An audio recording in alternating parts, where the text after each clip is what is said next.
Soon as we step on the mic, man, you notice the difference. Heavenly blessed with the melanin, baby, you know that we winning. No time for the long talk, got 120 on the clock. Wednesday 8 through 10, all the bad vibes better stop. Cause you gotta come with that energy. Kazual Konvo, baby, come down and just sit with me. Lil' Coco be spitting that remedy. Kazual Konvo, baby, come down and just sit with me. You better take this shit serious. She dropping knowledge on head and it's free for the play. Tap in right now if you curious. We got the ham radio going lit every A. We go from people to family to pilots. Stay with me if you got something to say. You know it's important if we go acknowledge. Speak on the business and get out the way. What you gonna say about my mama? She winning, you rockhead. Hello, welcome to the Kazual Konvo show with me, Coco, and my special gorgeous guest, Tajah. Yeah. Okay, so here at Kazual Konvo, we have the conversations about topics that affect the community's personal and business relationships. We always have the casual convo, so you don't have to have the tough convo. So today, we're going to talk about fear of relationships. Yeah. I think this is the last part to this whole relationship thing. I did everything everybody been asking me to do. So hopefully we good on the relationship stuff. When I think everything led up to this, so I think this will be like the more outcome of everything combined to have a good conversation. What you think, Tajah? I mean, this will be interesting. Okay. So I got I questions. definitely think this one's the one. Why? Because this one kind of hit home. For you? Yeah. Okay. So I got so question for you. Now we just talked about people cheating. We done talked about poly. We done talked about side chicks, side dudes. What else we talked about? We talked about it was something else. What else we talked about? Rebounds. Yeah, it was rebounds. We did rebounds. We did cheating. And I wasn't there for poly, for the poly inside relationships, but I wish I was. I was told poly ain't nothing but like a guy with a bunch of different baby mothers. That was the thing that I got. Actually, two different things. That's what I talk think. about that? Yes. There's two different ones because the polygamy and then was it polyandry? Yeah. That's when he said I was told it's the same thing. And I said, well, according to right, what I got, it was one of different. The females. Well, we're gonna piggyback off of that one for real quick. So from the way it was worded, it was like one is if you're married, like a cultural type thing, and the other you're not married. It's just your lifestyle choice. Oh, because when I looked up, what I got was one was like to describe the male who had multiple wives, and the other one was to describe the female with multiple husbands. I was like, oh, I didn't know that was a word for the wives having multiple husbands. I thought they was all the same thing. Okay, now I'm gonna have to do some more research. All right, question. Why do you think? All right, so we're gonna talk about fair relationships. So talking about all of that. My thing will probably be that might be why some people be scared to be in a relationship. What you think? Like, why would you think somebody would be scared to be in a relationship? There's a lot of reasons why people would be scared to be in a relationship. Fair, like they could be scared they're just gonna get hurt again. They could be, they could just have too many insecurities. They might find somebody that genuinely enjoys them and sees them as like this wonderful individual, but to them they're not. So that can so then they're like, I don't want to be this bad person for them. That could also be that. I feel like it's mainly like internalized. Yeah. If anything. Do you think some people say it's a personal choice? Like you have some people that be like, well, I just choose to be by myself. It could be for upbringing reasons, something that they saw. or anything. My main thing would be your past, or maybe something that you saw, or I always like to talk about baggage. Oh yeah. And people with unresolved baggage issues, all of those things, I think they tend to not want to be in nothing, or they scared to commit to something. In a relationship, you want to have them. So that would be my thing. But speaking of the personal choice, I can see why some people may choose not to be. I don't necessarily think it's a fear. I think sometimes some people, if it's your personal choice to stay single, it could just be you don't want, you're not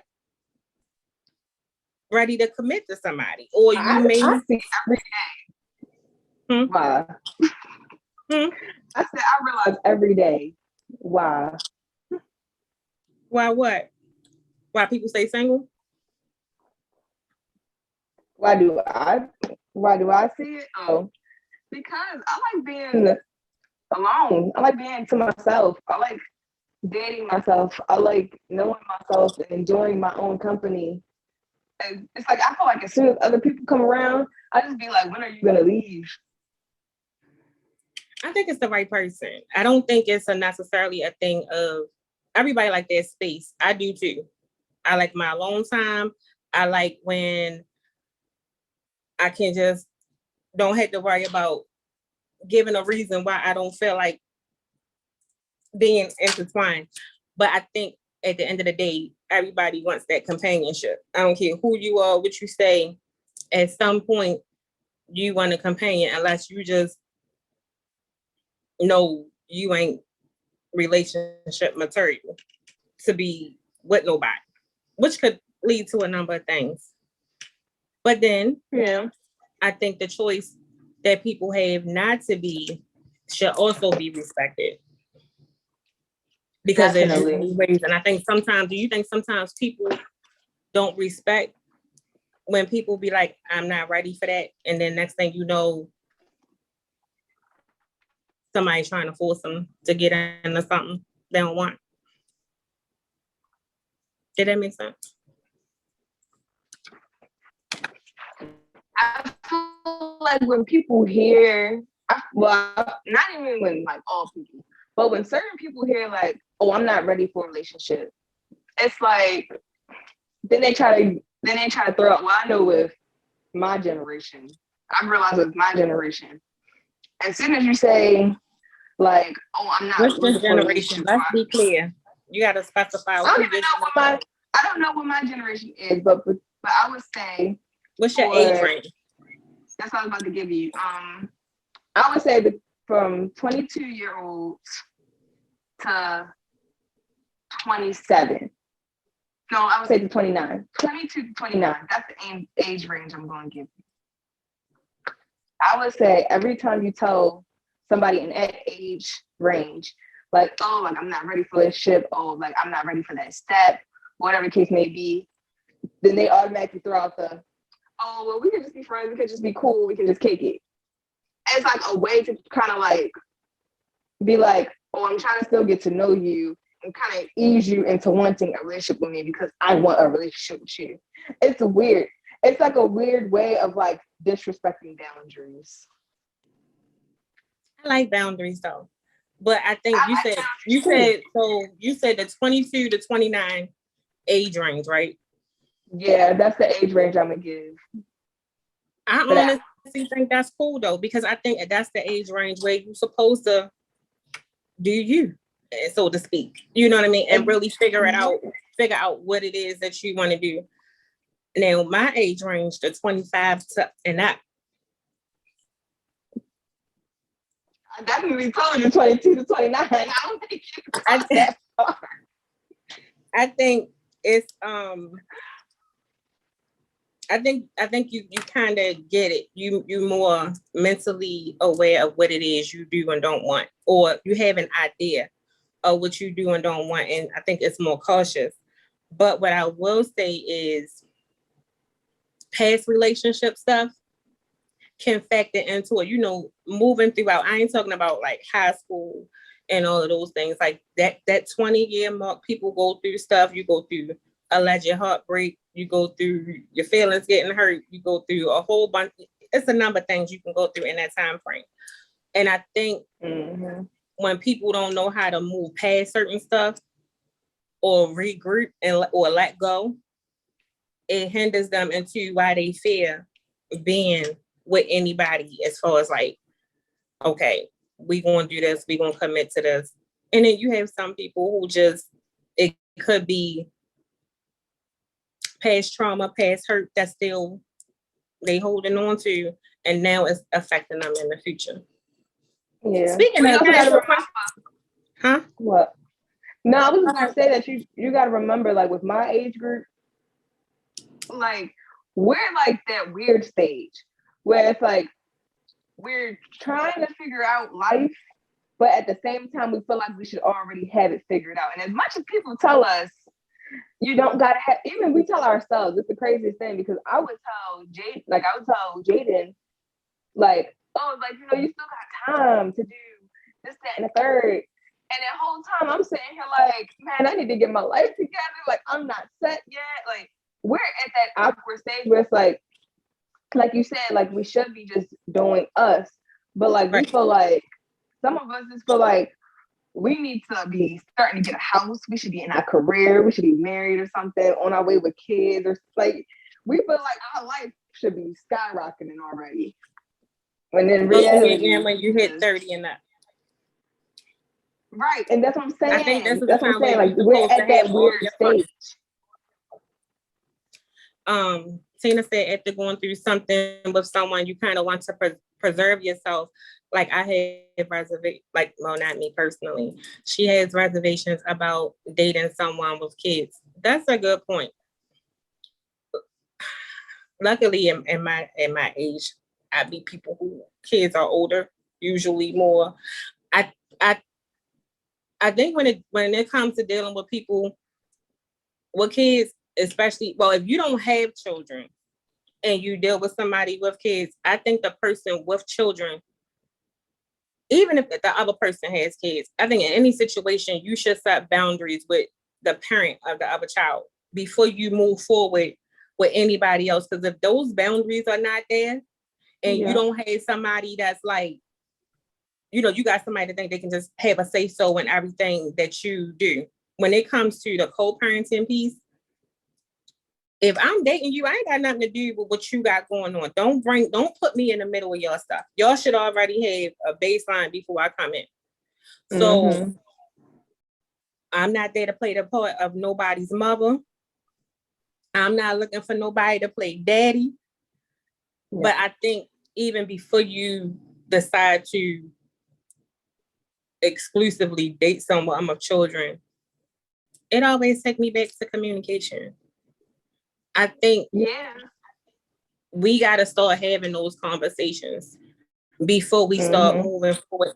Just conversations, actions about where we are, what our expectations are on both sides. If I deal with somebody with some kids, you cool with them? Do you take care of them, number one? Right. That's your relationship? Yeah, what's your relationship with the other parent? Like, don't have me blindsided. We out. And all of a sudden, it's a whole domestical. And I'm caught off guard. Like, let me know what's coming my way. But are y'all good? Like, what's going on? And I think sometimes you gotta establish those boundaries, but they need to work on that before they start moving on. And then people be using other people to make the other person jealous. I don't have time to play neither part. Yeah, that's a dangerous thing right there. We don't ask the serious questions, but I did like that. But I think, like what she was saying, if you go through something and let's say you do have an incident where, well, I'm a woman, so I can only, matter of fact, I can speak on both because I got some other things. So I feel where she's coming from. If you have a baby mother, we're going to say it like that, or a child's mom. So if you have that person and you know she going to act out and she gonna act a fool, don't deal with me. But don't nobody feel like going through that drama. So it does do something to you mentally, whereas though you don't want to go through it. And as soon as somebody be like, oh yeah, especially my thing is if your kid's like 3 and under, 4 and under, I don't even want to deal with you because in my mind you still dealing with oh my gosh, I was just having a conversation that's with just somebody. me. That may not be true, but that's just me. And I feel like it's still some rough stuff. And Tina also made a good point. At a certain point, most women are selfish with their time, with their person. Like, I ain't got time for nobody to keep blowing your phone up because you're trying to move on. Now, every 2 seconds, the kid want to talk to you. I can talk to the kid, but you have to have boundaries. Like, this is my time. Right. Don't have no interruptions. You get what I'm saying? Yeah. Whereas though I understand also why some men don't want to deal with women with a bunch. Not sometimes a bunch of kids could be one. No, like the crazy thing is, like dating, like in my like I said, my age group, like dating, like as soon because we all know, like I have a daughter, I'm in her room currently, but the first thing, like as soon, like so, say a guy slides in my DMs like, "Oh, you're very pretty, you're very beautiful," and I'm like, "Oh, thank you," and then like you know we're talking, right? I'm like, "Oh, thank you," you know, I need my little oh, and then they'll be like.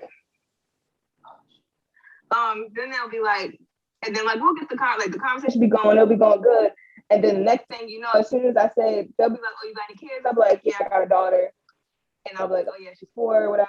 The second they see that, the next question they ask is, "Oh, so what you looking for? A stepdad?"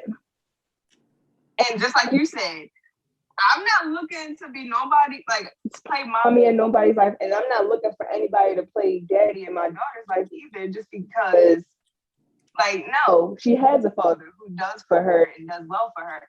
I don't need anybody else. It go down real rich.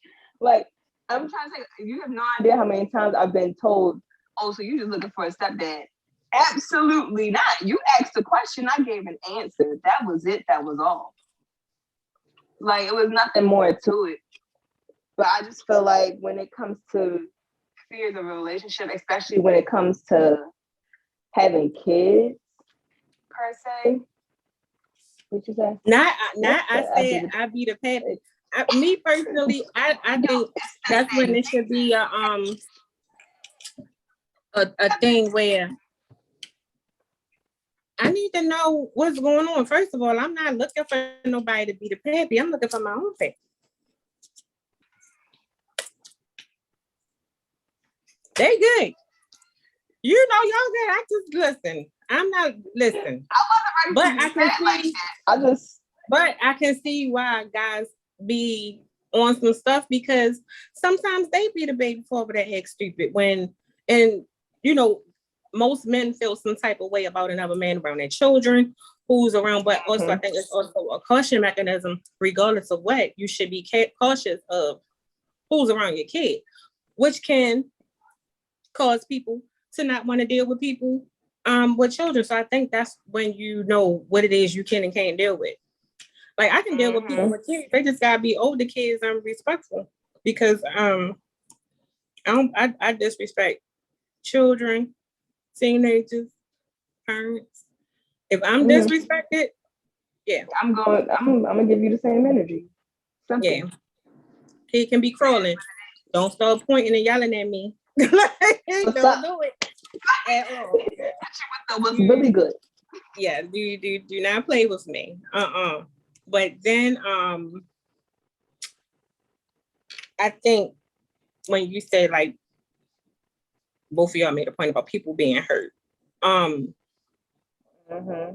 Hurt can be a different degree. But remember we talked about like habitual people who gotta be with somebody all the time? Yes, we did talk about that. So I feel like that's when the hurt plays a part. When you linger on or you have expectations of this person, I guess, waking up and then saying, okay, this is what we're going to do.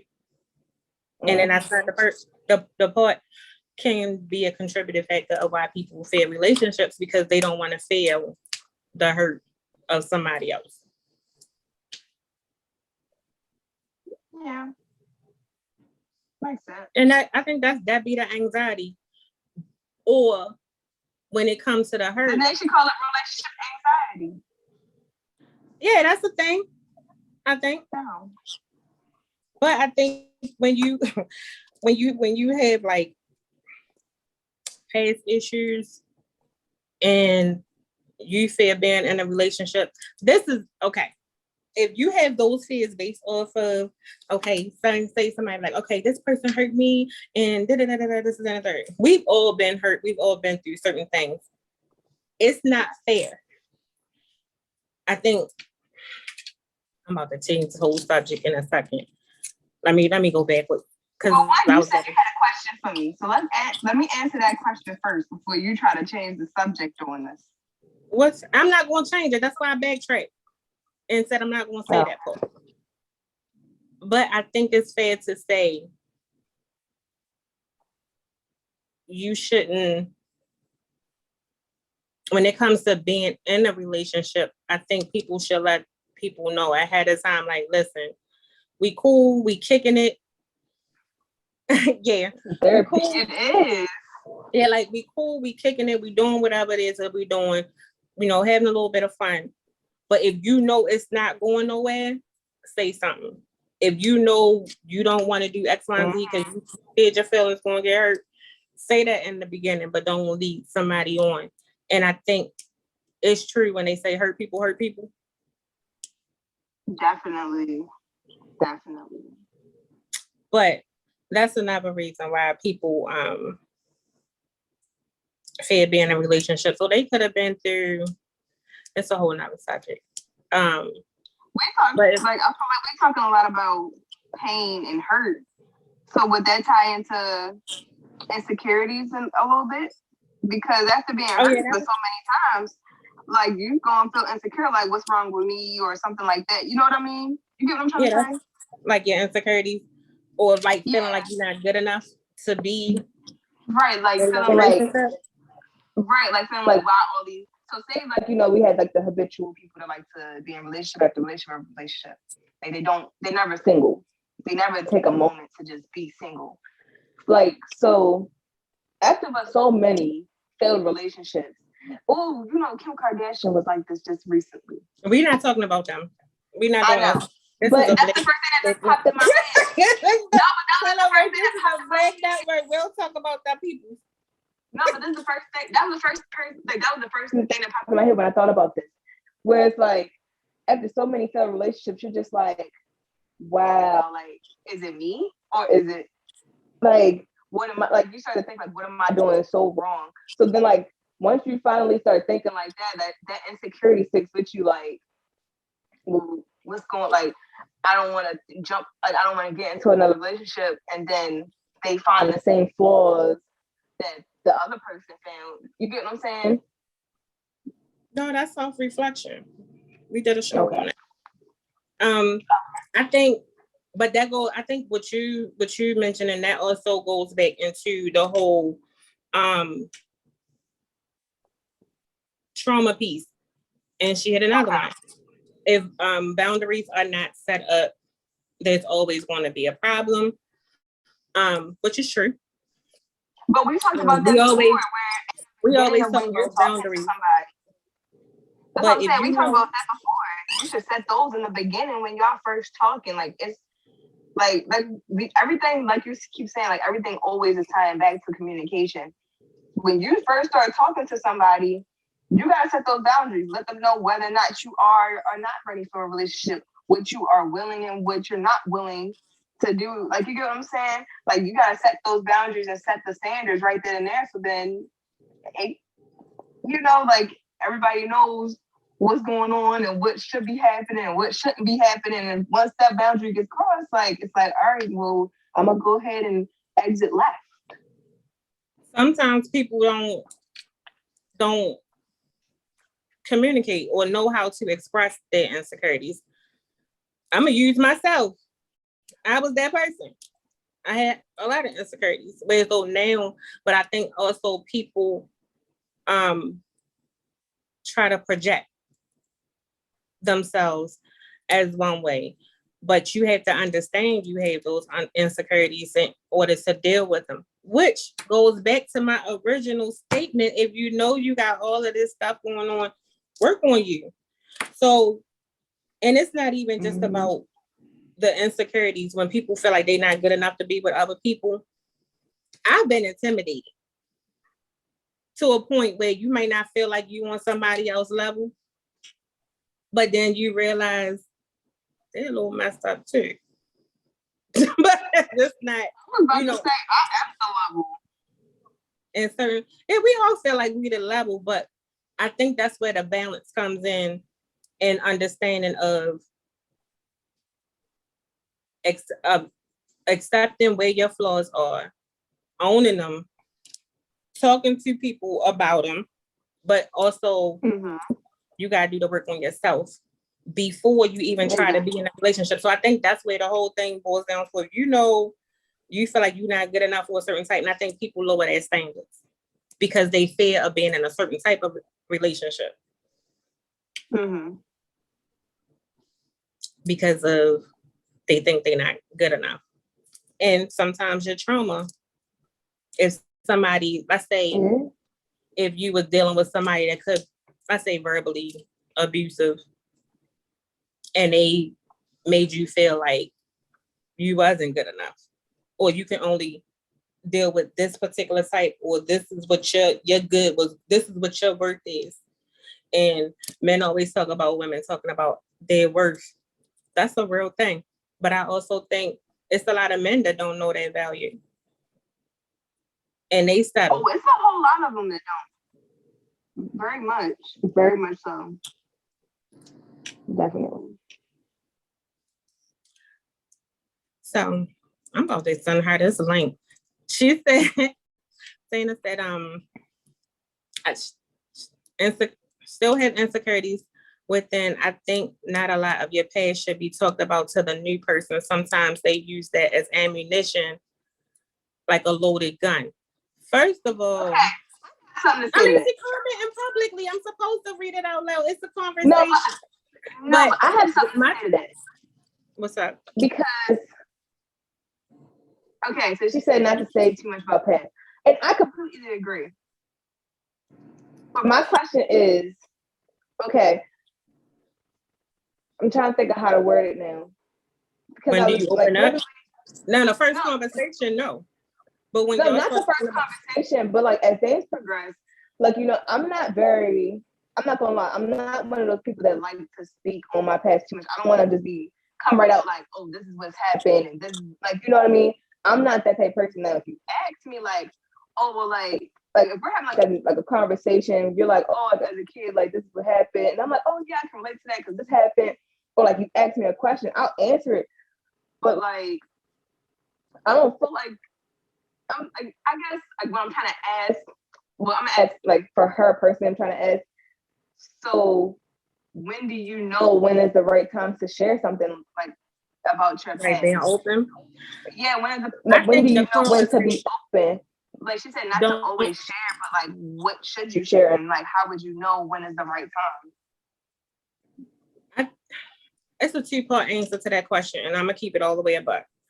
I think some people share a lot off the break for attention, sympathy, or for a person to feel sorry so that they can get them to gravitate to them. Some people do that, but I think depending on the conversation and if that person, first of all, if you feel comfortable enough and that person opens up the door, but they're also exchanging certain things. Now that first conversation, no. But if we just doing whatever, but it started talking and you know, okay, this is moving somewhere. Usually it might gradually certain things open up. Because if you're spending time with somebody, you have to eventually open up. You can't spring something on somebody 2 years later and now all of a sudden you got all these inner issues that you ain't never dealt with. You got all of these exes coming out the woodwork. You starting to display all of these signs of something. So you got to deal with it. So Jay said, do we ever finish working on ourselves though?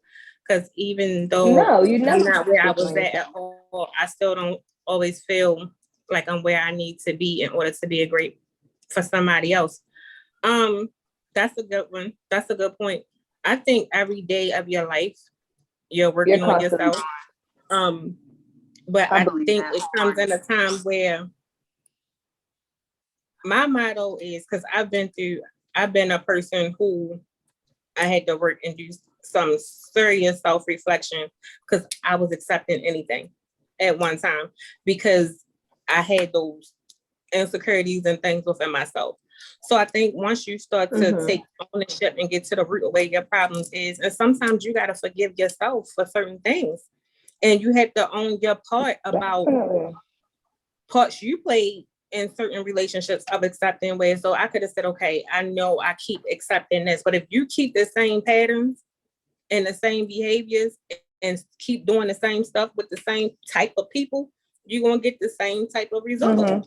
So at some point in time, when you say your growth changes with your ownership. My ownership is people can't nobody use your truth against you. You have your own narrative. So if I open up about something, oh, okay, you can't hurt me with my truth because I'm not there anymore. You get what I mean? Exactly. So it's kind of like you have to be comfortable. Nobody can tell you when to be comfortable about speaking on something that you wanted to talk about. So when you open up about it, you always take that chance of what's going to happen. But I always say you can give a little bit at a time. I wouldn't hit somebody with, oh my God, my dog died 3 years ago, and then he left me, and then the man left me. Then when you do all of that in one conversation, that's overwhelming. But you have people that will do that. You can open up, but you have to know. But then is it automatic? So would you say that it's automatically a red flag if somebody doesn't share? Like if you ask and they tell you that's something, like, that's something, like, say you're having a conversation, they mention it, but it's like they don't always talk about their past, and is that a red flag to you? I'm literally. I wouldn't say a red flag because some people are private. I'm a private person about certain things. But if I know I'm feeling you and I'm getting a good vibe off of you, eventually I'll slowly but surely open up. It's nothing in my past. I don't have regrets about my past because my past made me who I am. Have I had some experiences? Yes, I have. Have I caused some? Yes, I have. Rich, I'm private about everything too. But at some point you gotta let people in. And we're gonna get to, it's a word that I want to use, but I don't want to use it just yet. Because I got a whole thing about that. But you have to, if you're guarded. Okay, all right, I got it. I'm sorry, y'all. So if you know you got a wall up, how can anybody get to know? How can anybody get to know you, to like you, to want to build something with you? So you can't expect a person to come to you openly, guard down, and willing to accept flaws and all, 100%. But you got some bricks and cinder blocks. Nobody feel like lifting all of that. Nobody wants. Then we gotta go back to child. Like, this is when we go back to boundaries, because it's like, just like you said, like, you're a private person. I feel like I'm a private person as well. Like, I don't share everything about myself automatically. Like, like, I do open up to people, but I'm not one of those people that's about to come out, like you said, like, oh my gosh, my dog died 3 years ago, and this, that, and that. I'm not about to do all that. Where was Can I bring him real quick? I just want to take. I done lost my train of thought. I want to take 2 seconds. I'm not gonna call your name out. I'm not, because he said I've called people names, so because he ain't asked me to call his name out. I don't like when people say they're not where they're supposed to be a good person for somebody else. You are genuinely a good person. If you have a good heart, good intentions, good things, that's it. The rest gonna come. You gotta find somebody to match your fly. Everybody not gonna match your fly. and everybody's not going to accept it in a way. But at the same time, I think that's the first thing we got to get out of, myself included, is that not thinking we good enough or where we supposed to be. Because sometimes what we think and people who we think are where they supposed to be, they might be one way on the outside externally, but that doesn't mean they fully there internally. You could be that balance to that person that you think you're not good enough for. We tend to focus on the wrong aspects of what's considered acceptable of stability or acceptable of what makes us the great person for somebody. The most imperfect person can be the greatest person for you. You just have to understand those imperfections, whether you have them or not. I mean, I'm imperfect in the mug, but let me tell you something. I know where my heart is, but I'm cautious enough in the beginning to know. Okay, because at one time I would give a whole lot, and then like you could see my whole heart way right here on my sleeves. I've learned to pull back some because everybody isn't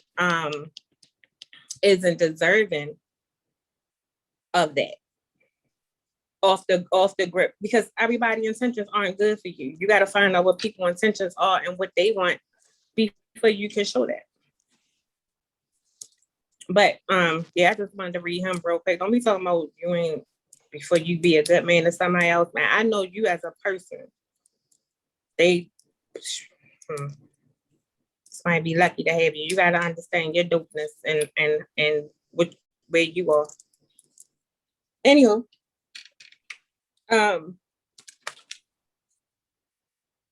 another reason we kind of moved into this. Do you think people be afraid to catch feelings or afraid to be loved?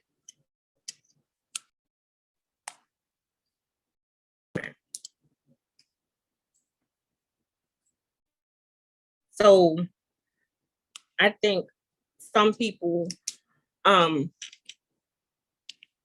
happened to her connection. I'm sorry. So I think some people fear having feelings and they fear being loved by somebody. Ain't no girl bye. Baby, don't play with me. Wait, what you say? No, Tabby said girl bye. I think people sometimes fear being in love or fear being happy. And that's why they fear being in a relationship. You ever see somebody have a pattern of bad relationships? So when they end one that's actually good and productive, they sabotage it. That's me. Now we gotta get deep. Now come on, let me be Elvania and fix your life. Bye. No, I feel like currently I fear relationships. That's why I said this hits home, because I don't really like I have like really a fear of like someone loving me. I think more so my fear is losing myself by loving someone else. Does that make sense? Mm-hmm. So like, why would you think you will lose yourself? It does take time to love, but if you block love off initially, like some people don't even know how to take the steps to get there. I ain't gonna say, okay, so Rich said it takes time to love, and especially for men. But again, if you got a brick wall up, how can somebody love you, or how can you allow that feeling because you're already closed off? I think both people gotta be open. You have to want to be happy or to be in love. Men are different. So I don't think it's so that they have a wall up. I think for men, It's more so of being hurt, because a lot of men don't talk about how much they've actually been hurt by females. So when it comes to, I feel like the male, I feel like they're more so just, they have that fear of being hurt again. Because like once a man is heartbroken once, that's like, oh my gosh, it's like the end of the world almost. Do you think that's it's just crazy, men, or is that anybody? no? But I'm just saying, like, I think that's a lot of people, but I'm saying like particularly men, because they don't really express themselves like that. I don't know, Rich, you're a Gemini. I can't speak on that because I know some men who love hard and they love fast. Everybody don't fall the same way, granted, but everybody is not as closed off emotionally. I was that person that was closed off emotionally. And it's different. If you're closed off emotionally and you have somebody that's trying to get to know you, okay, but yeah, Rich, you don't have to talk because I keep reading and I feel like I'm being a instructor too, like a tutor. So what I'm saying is, all I was gonna say was, let me just chime in. Please. I was gonna say that a man raised off of love and raised off of survival are different. So a man raised off love, like you said, they're gonna love hard and they're gonna love fast. But there's men out here, of course, like your daughter said, men don't really show emotion. Men don't show how they feeling. So there's men out here that have been raised off survival and they haven't showed you all the stuff that they've been through before you. So when you thinking, oh, he don't love me, 9 times out of 10, it's stuff that he's went through at early childhood. Those early childhood traumas can affect not just men, women, anybody when it comes to adulthood. And that's where the problem is. A woman is looking at a man that they like physically, emotionally, spiritually, because a woman is already there. We got to catch up to where I know 9 times out of 10. Oh, a woman is more there than a man in my perspective. I'm not gonna speak for all men, but most men, women are already there emotionally. They're there emotionally. So emotionally, when you talk about love, women are more prone to love earlier than a man would, I feel. Can I interject and say one thing? Before we get to the love thing and all of that, you have to get to actually knowing the person. Like, what are you loving off the break? So even before, and let's say you're blocked off. So at what point, as men and women who have emotional trauma from their past, whether it was the only reason, let me backtrack a little bit before I say this. The reason why I said I disagree with upbringing and trauma, because sometimes your upbringing and lack of love and your upbringing and your trauma, sometimes it can have a reverse reaction, whereas though you latch on to something because you want that affection and you want it. So you gravitate to what you think is supposed to what it is, because this is what you want. And some people tend to be that way. Some. But on the flip side, we constantly use the excuse of, okay, this happened to me, that happened to me, and I'm gonna include myself on that as well. But at what point do we man up and woman up and work on that? Everybody say they want this, they want that. We say it all day. People talking about women don't do this, men don't do this, people don't do this. Nobody do self-reflection. If you know this is your issue, why are you even trying to get to know anybody? Again, it's exactly. no way. Exactly. There's no way. Exactly. But it's no way to get to that point if you closed off. But exactly. But before you even get to the point where as a man and a female, like, we're two individuals. We gotta work on ourselves individually before we get into a relationship. That's the issue. We feel lonely. Like stuff happens in life. You feel lonely, you feel emotions. You can't help it. You're human.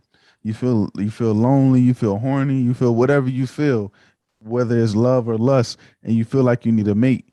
But that does not stop what happened to you before you met that person. It's not going to change that. Getting with Is it somebody that is not person's going to fault? change So that. as a man, let me No, ask you this. no. No, It's no, no, not no, that no. person's fault. No, I'm gonna ask one question. So I heard you, I received all of that. But is it fair for a man or woman to even engage or pursue or act like they want to pursue something with someone who is vulnerable or who is not in that place and they are looking for someone to potentially grow to loving, seeing where it can go? Some people really do date with something that they're looking forward to, with intent of something coming out of something, right? But if you know you got all of these issues, why even indulge as if you and do relationship stuff with people that's leading other people on? If you know you're not there mentally and you can't be there mentally, physically, emotionally, and all of those things, why can't you say that in the beginning? Don't take that person's choice from them. Because it's like when you're in love. We not at love yet. Oh, We gotta get there. All right. But even when you in lust, That question. when you in lust, you lose all consciousness.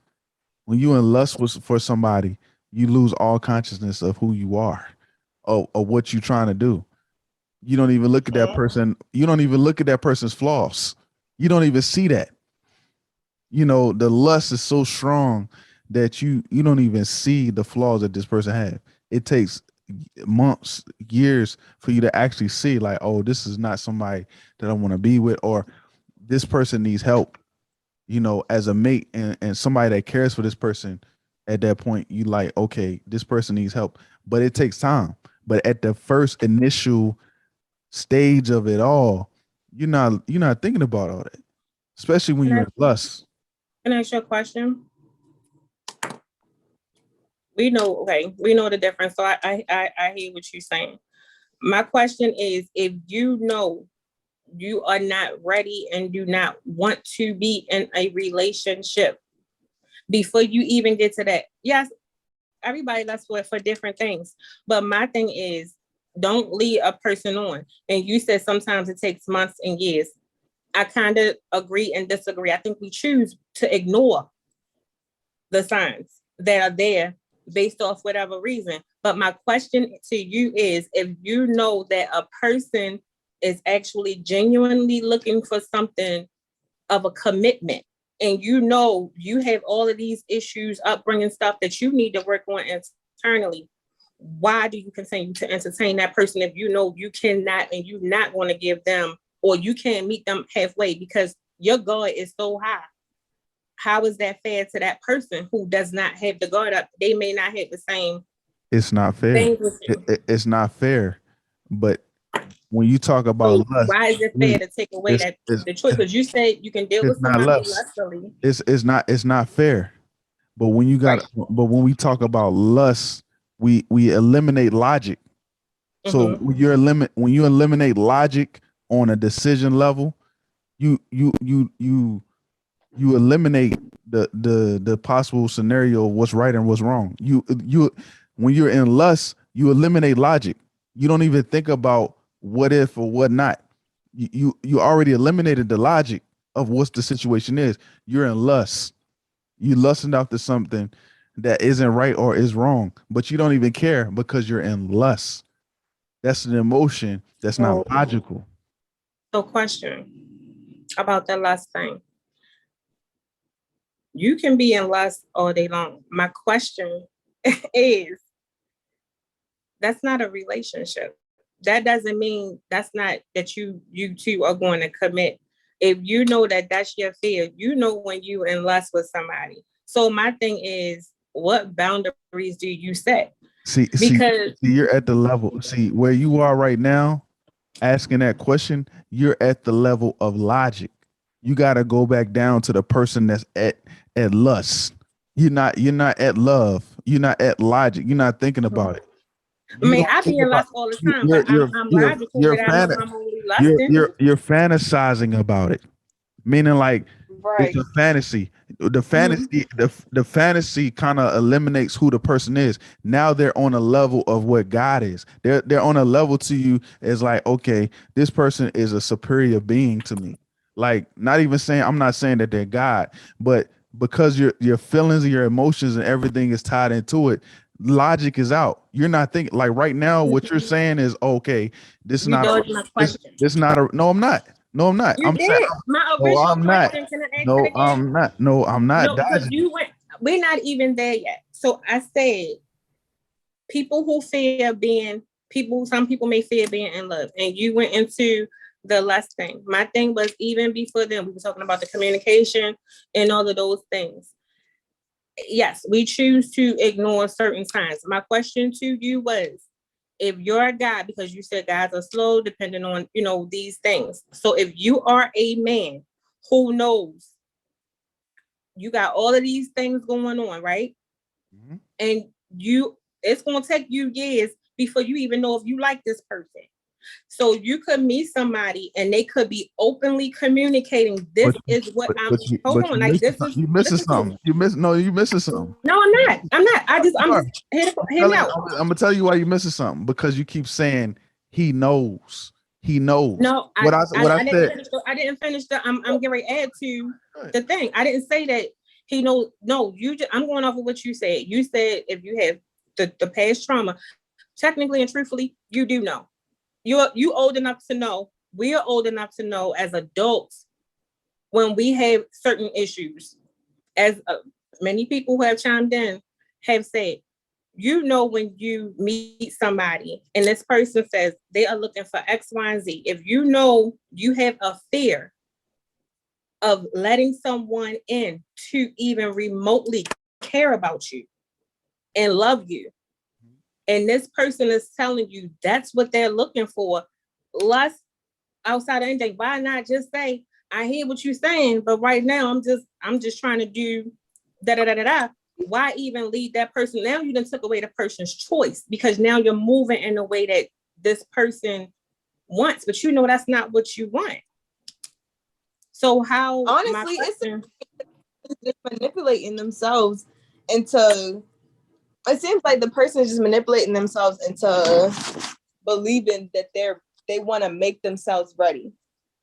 You get what I'm saying? So it's like, I know, like, so it's like, okay, so say I'm talking to this guy and like, they tell me like, I'm looking for this, that, and the third.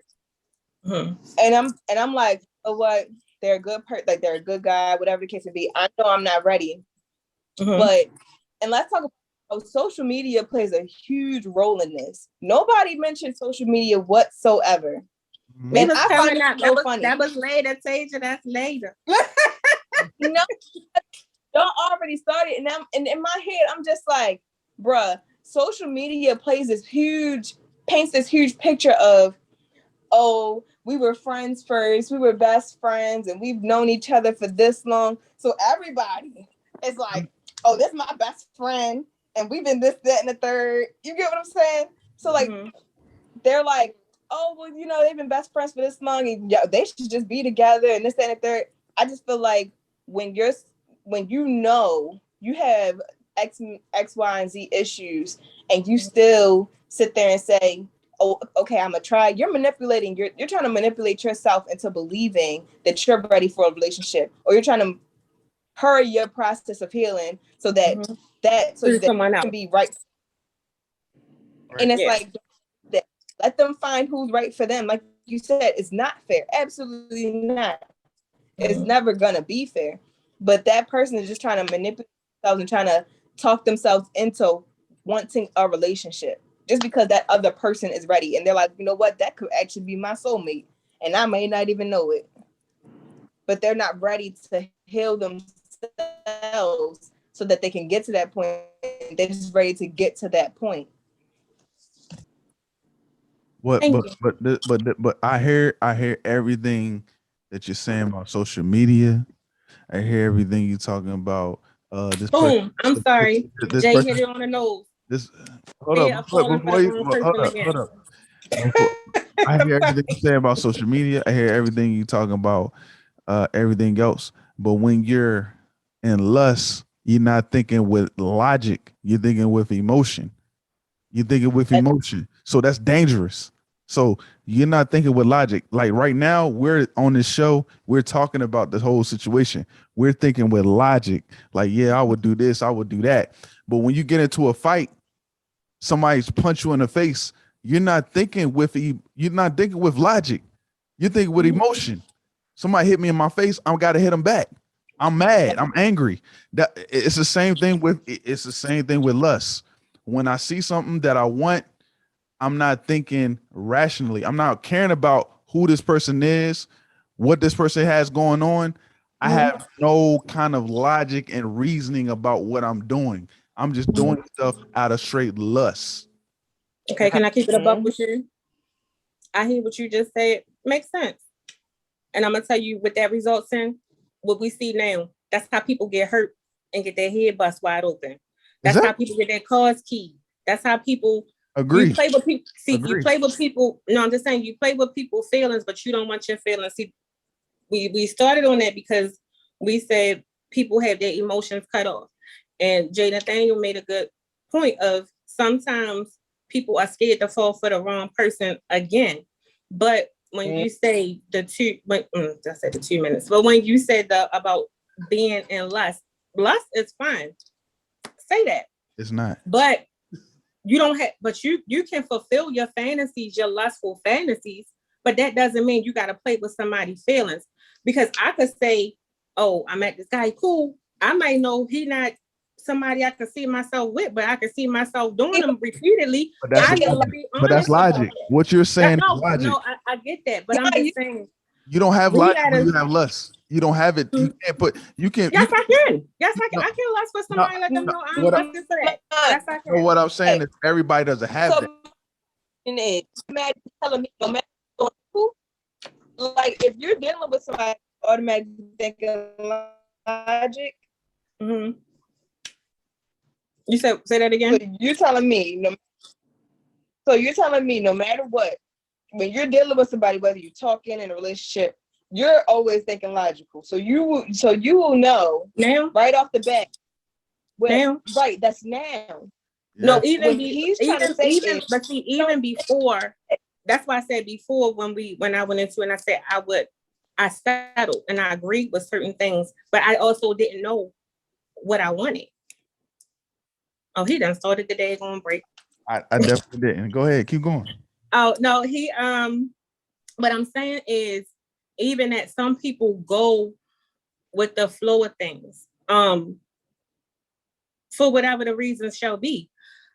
However, when it comes to lust and love, even before we get to that, you have to initially talk to someone, right? We done talked about when do you open up, when do you do these things.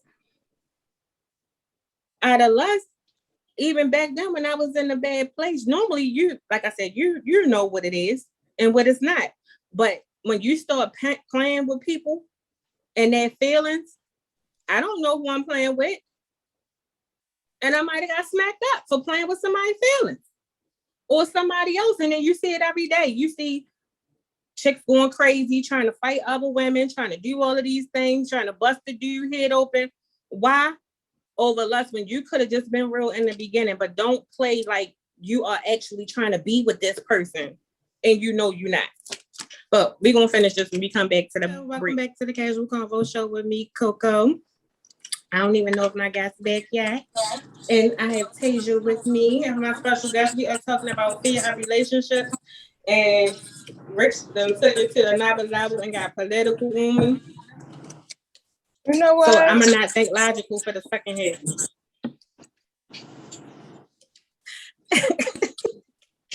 You know what?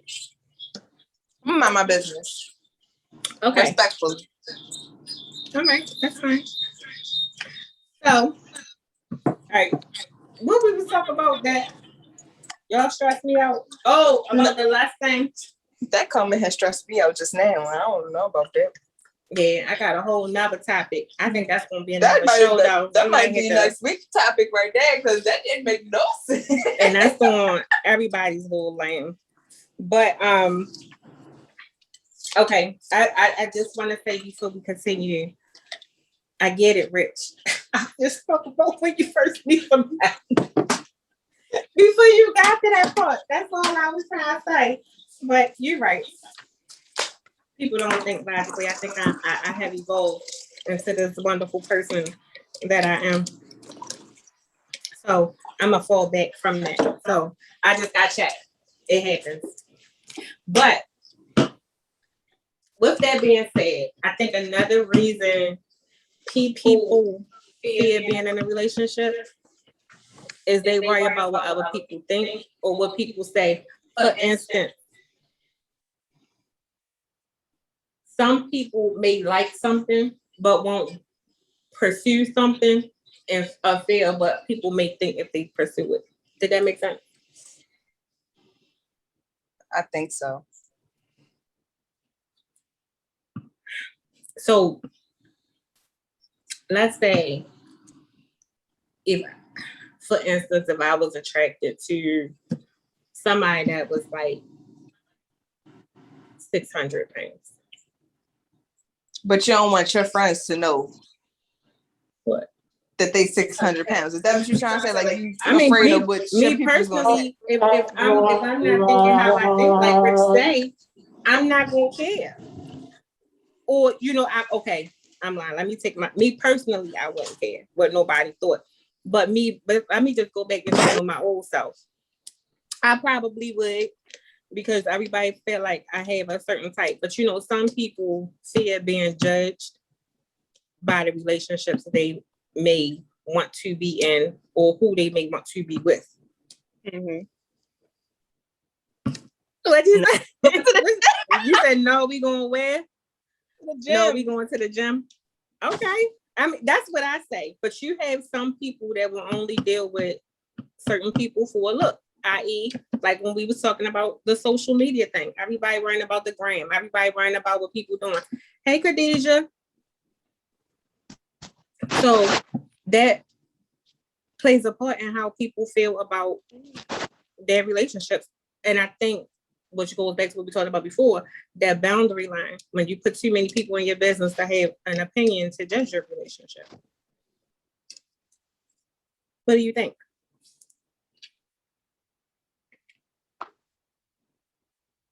Are you froze or are you thinking? Tajah? Oh yeah, she definitely froze. So I don't know. But you said what generation? I think that's any generation, Khadijah.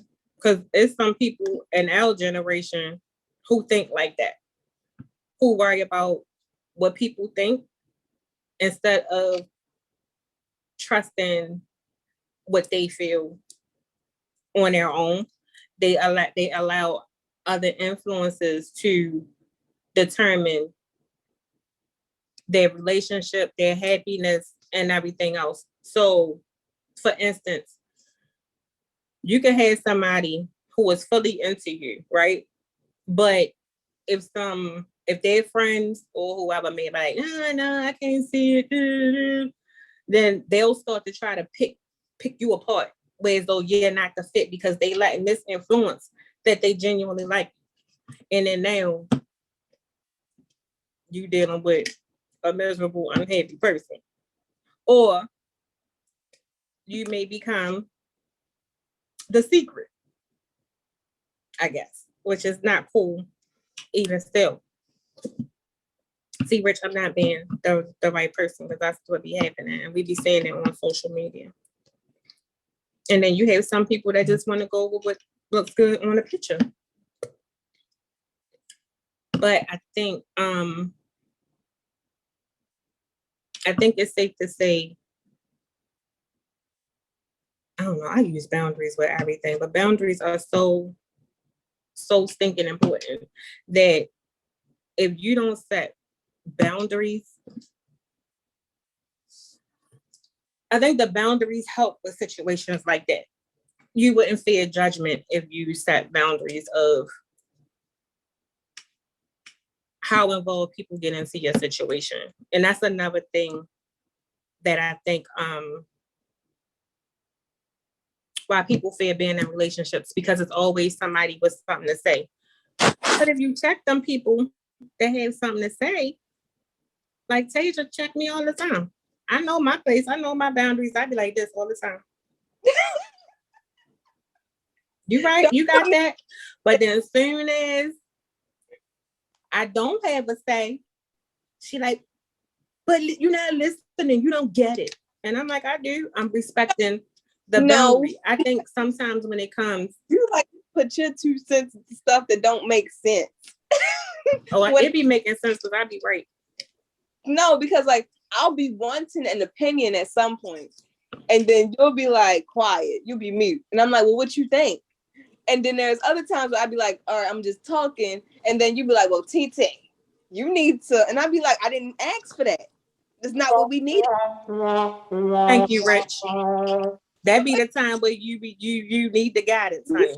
Because sometimes you be going down the wrong road. The wrong road. I wouldn't love my friends or my babies if I didn't try to prevent them from going down, taking the wrong turn. You seen that movie? Well, that movies how I go when you go down the wrong road, get lost. So, but I respect the boundaries the same way I think. Except even with my friends, I got boundaries. Everybody like, I can't see it. I don't know how you do it. I don't know how. I do it because I'm doing it. You ain't got to do it. That be my answer. Mind your business. But then you have some people, if I go back to my old self, we worry about what people think, how people saw a certain stuff.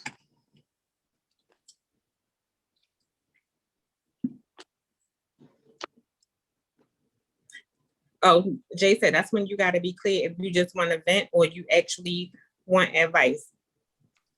But see, that's the thing. I be just talking, and then here she goes. Well, before you start talking, say something. Oh, you want me to? You said give Jay the link. Right at this point, it's Sam and Tina. I gave Tina the link. I guess her phone slow. She was still downloading. She don't even got she said ready. Well, I need you to come on in. It should be somebody container trying to get in. She gotta click it. Hello, she gotta click. Huh? Did you click the link, Tina? No, she wanted to join. Probably downloaded Zoom and didn't click. Oh, she is in. Hey. Okay. Hey, Tina. How you doing? I'm Tajah. Welcome. But no, I think the boundary part of why I said that is important. Even when, just because my camera, just because your friends may not like a person, and I think sometimes when they say be careful what you share, and I think that's why I feel like certain aspects of your relationships or what you do in your relationships should be between should be between you and your partner. Because when you allow people in and you only complain about certain stuff, you done already painted a narrative for the opinions that you value to have and on your stuff. So I think we also, here go my logical ass, we gotta take accountability for what we share. Definitely. What we disclose.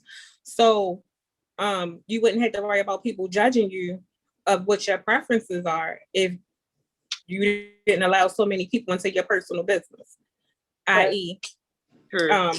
your friendship circle and social and media. Hey, friend. Like I know personally, like the only person I talk to about almost everything is Amy.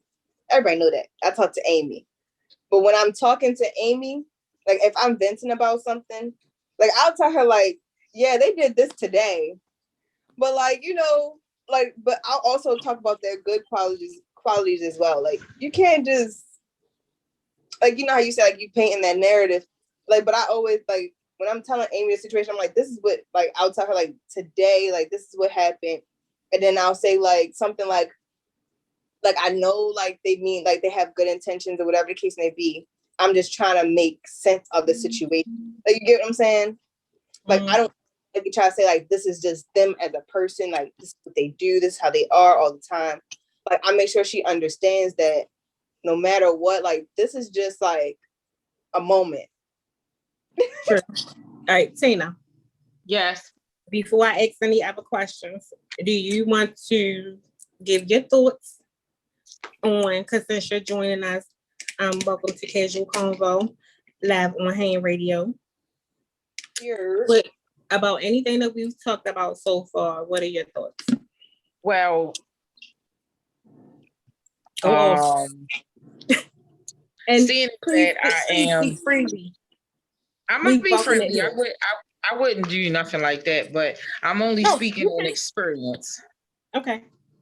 So in the conversation of the lust and the things that you share from the door is how I ended up being married.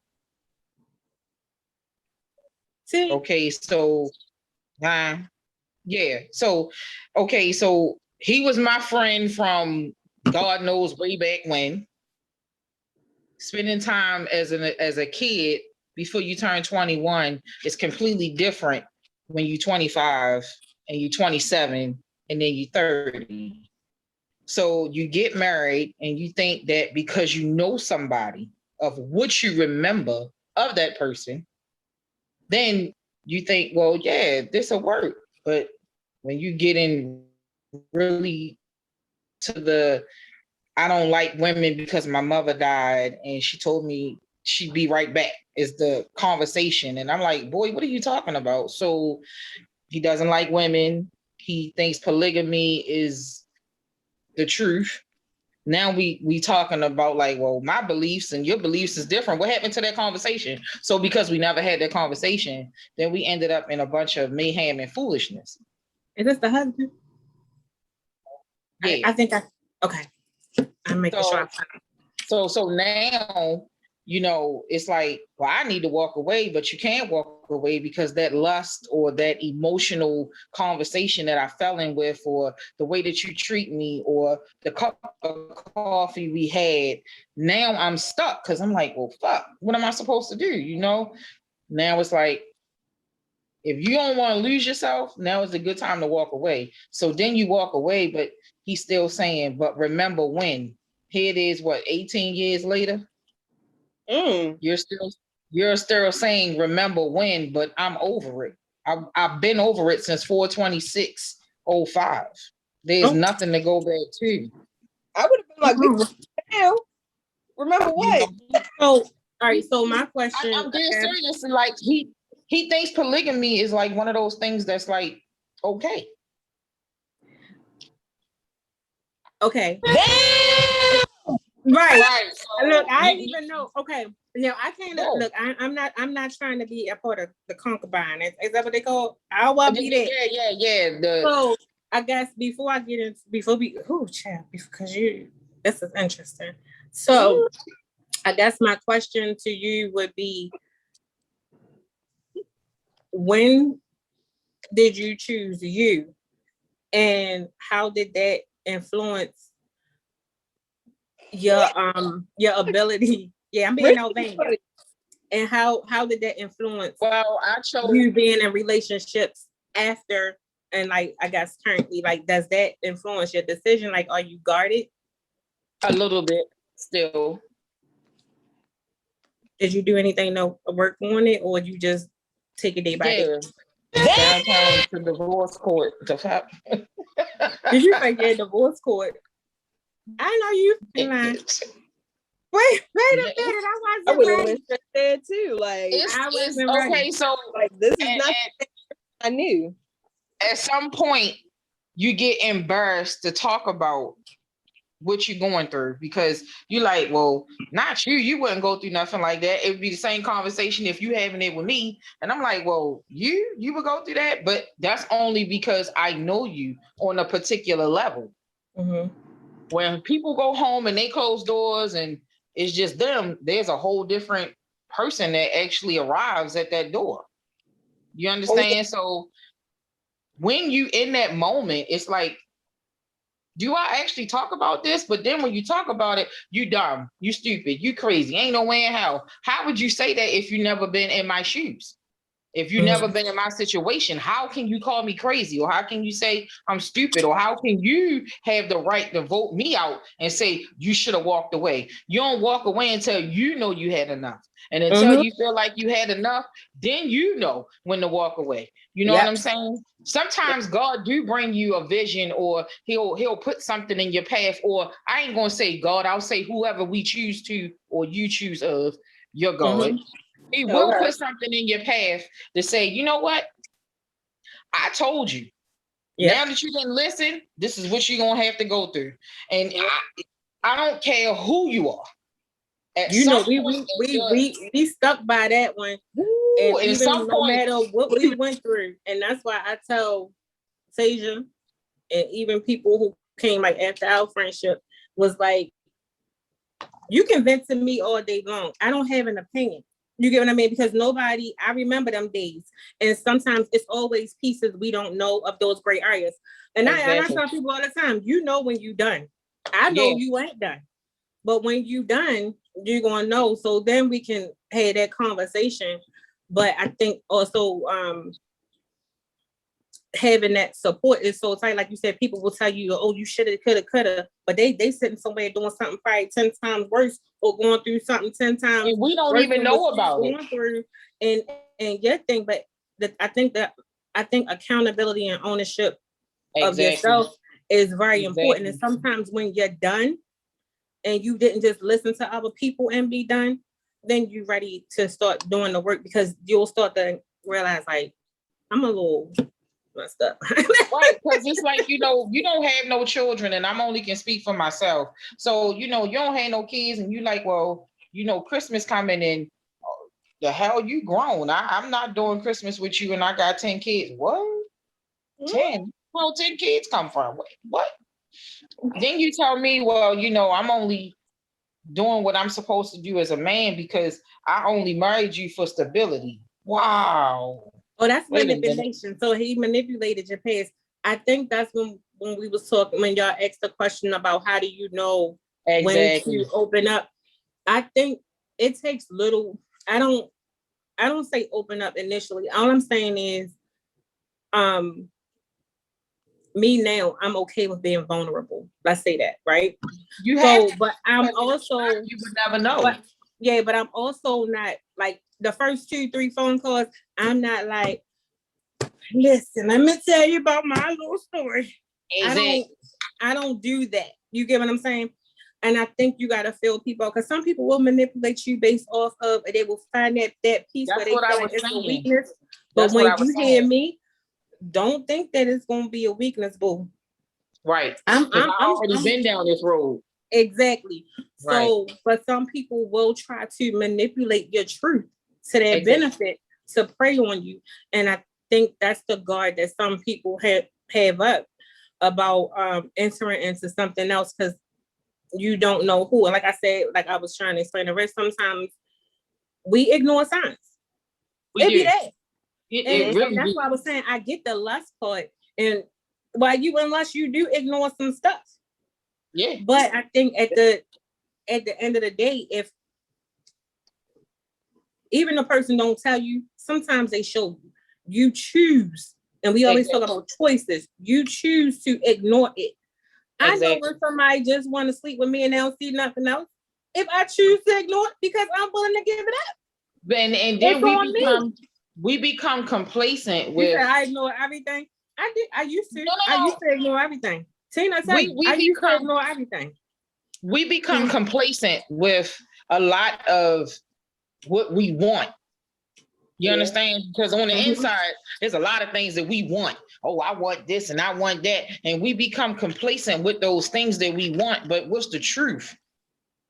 Can you live in that truth? You know, can you really go out here and know that if you break your arm, is that motherfucker gonna make sure that the rent get paid, the light bills get paid? If you got children, is he gonna step up if he already know your situation? See, that's the part where people become displaced. You know, when you become displaced in a relationship, it's like, uh-oh, what I'm gonna do now? Now I gotta call Joanne and Barbara because I didn't cut them off because my emotional distress was all good in the beginning. because everything was everything. You know, yep, I got somebody to spend Valentine's Day with. Yep, I got a man to cook for Thanksgiving, and I got Christmas gifts. But at the end of the day, would you consider that as settling? Exactly. Or not understanding what you want. And I think we talked about all this of that this whole series about people not knowing who they are, understanding what it is that you want. And I think that's where my logic, I think, comes from.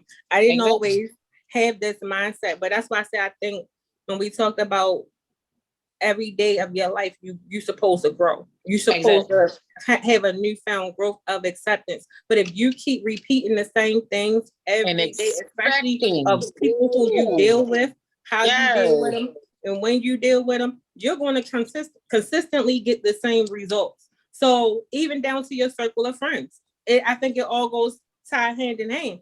You can't expect the same things. It doesn't mean that you have to, everybody got to be on the same accord all the time. No, everybody just don't grow the same way. Exactly. But at the same time, where you are in your growth, you should have some type of understanding of who you are, what it is that you want, and what you can and can't deal with. But I think a lot of times people fear relationships because they have high expectations of what they want. Exactly. But they can't meet that high expectations. Well, and then that all depends on how much of a man. That depends on how much of a man you have. Because if you have a real man, nowadays you really can't say what's a real man. We can look at what our grandmother and them had. That man went to work, he paid the bills. I just asked for time, Rich. I ain't got no high expectations. My thing is, give me some time. You can have whatever you want from me. That's only if they willing to meet you halfway. Rich. Nicole wants an update on where we are in the conversation. We're talking about expectations, having high standards of expectations, but you don't even know who you are to be in a relationship to know what to expect. But I think that comes from your influences too, where your that's not that Nicole, Rich. That's my cousin Nicole. So I think it comes from a level of Rich, you can still say hi. Yeah, Rich said hi, Nicole. So it's kind of still like, what do? You get what I'm saying? Like, I can say, I want this, I want that, I want this, I want that. And my thing is, people think high expectations are always the material things of stability. Stability is just more than monetary. Stability is just more than what kind of car you drive, what your home look like. If I want you to stable mentally, number one. So with all of those things, like you said, I think not necessarily what type of man you got, also what type of woman you got. Yes. Can you trust her without some outside influences? And I think that also goes against your trust. What he say? He keep typing instead of talking. He said you can't be broke and laid up. I know that's right, and that's the truth. That's the truth. Yeah. But what do y'all think about that though? Like when it comes to, we do put high expectations, I think, women on men, but I think that expectations of women come from a sense of security. You know, we always talk about, you gotta take care of the home, you gotta take care of this. Okay, like you said, if he go ahead break his leg or go into a coma, how you gonna hold it down? Exactly. You're supposed to be able to, so you gonna leave? Then that means that ain't your dude. That's my point. That's why I'm saying what I'm saying. And also, you know, a lot of that insecurity or emotional distress or for men and women come from their childhood, is what I was saying. Like, if you see your mother go through this, that, and the third, the first thing you say is, I don't want no man like that. But you know what you end up getting? A man just like that. Because he not like that, but the first time he swing on you, no, he not gonna do it again. Oh, wait. We might can get through that, you know, and then after you get so many black eyes and you getting toe up a couple times, then you get tired. You like, well, you know, how do you change the narrative for that though? You know, exactly. But a lot of that I can tell you what I did, because I've been there. Everybody, I mean, it's no shame. Anybody listening, watching, who knows me personally. knows my history, my background. I'm open about it. I didn't always have that relationship, and I did choose the wrong man a lot of times. But that's where I say accountability and ownership. Am I logical? Yes, I am, because I went through it and I understand both sides of the spectrum. Even if a person is not there yet, you have to be ready to take those steps for your change, is all that I'm saying. So even when we have those fears, I feel like sometimes if you continue to use the same excuse, that's exactly what you're doing. You're holding it. You're claiming it. So if that's what you're going to claim, own it. But don't use it as an excuse for why you are. Be upfront with why you are who you are and own it. And that's, you don't want nothing else past that. But if you want to change, then change it.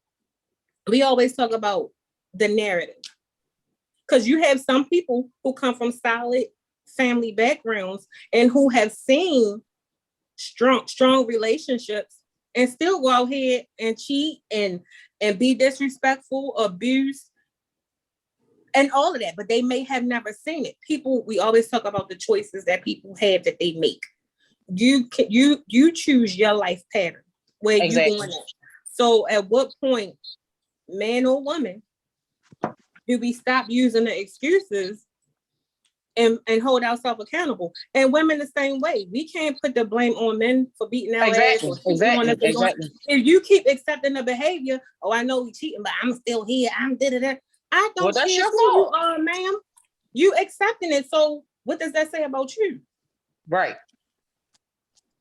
I mean, at some point we got to change what we doing or what we want. And then if you know you can't even bring a placemat to the table, how you looking for somebody with all of this stuff? I think you might want to sit down and do a balance. Reevaluate your own self. Exactly. Mm-hmm. Exactly. I mean, that's the only point that I was trying to make, but push me up too much.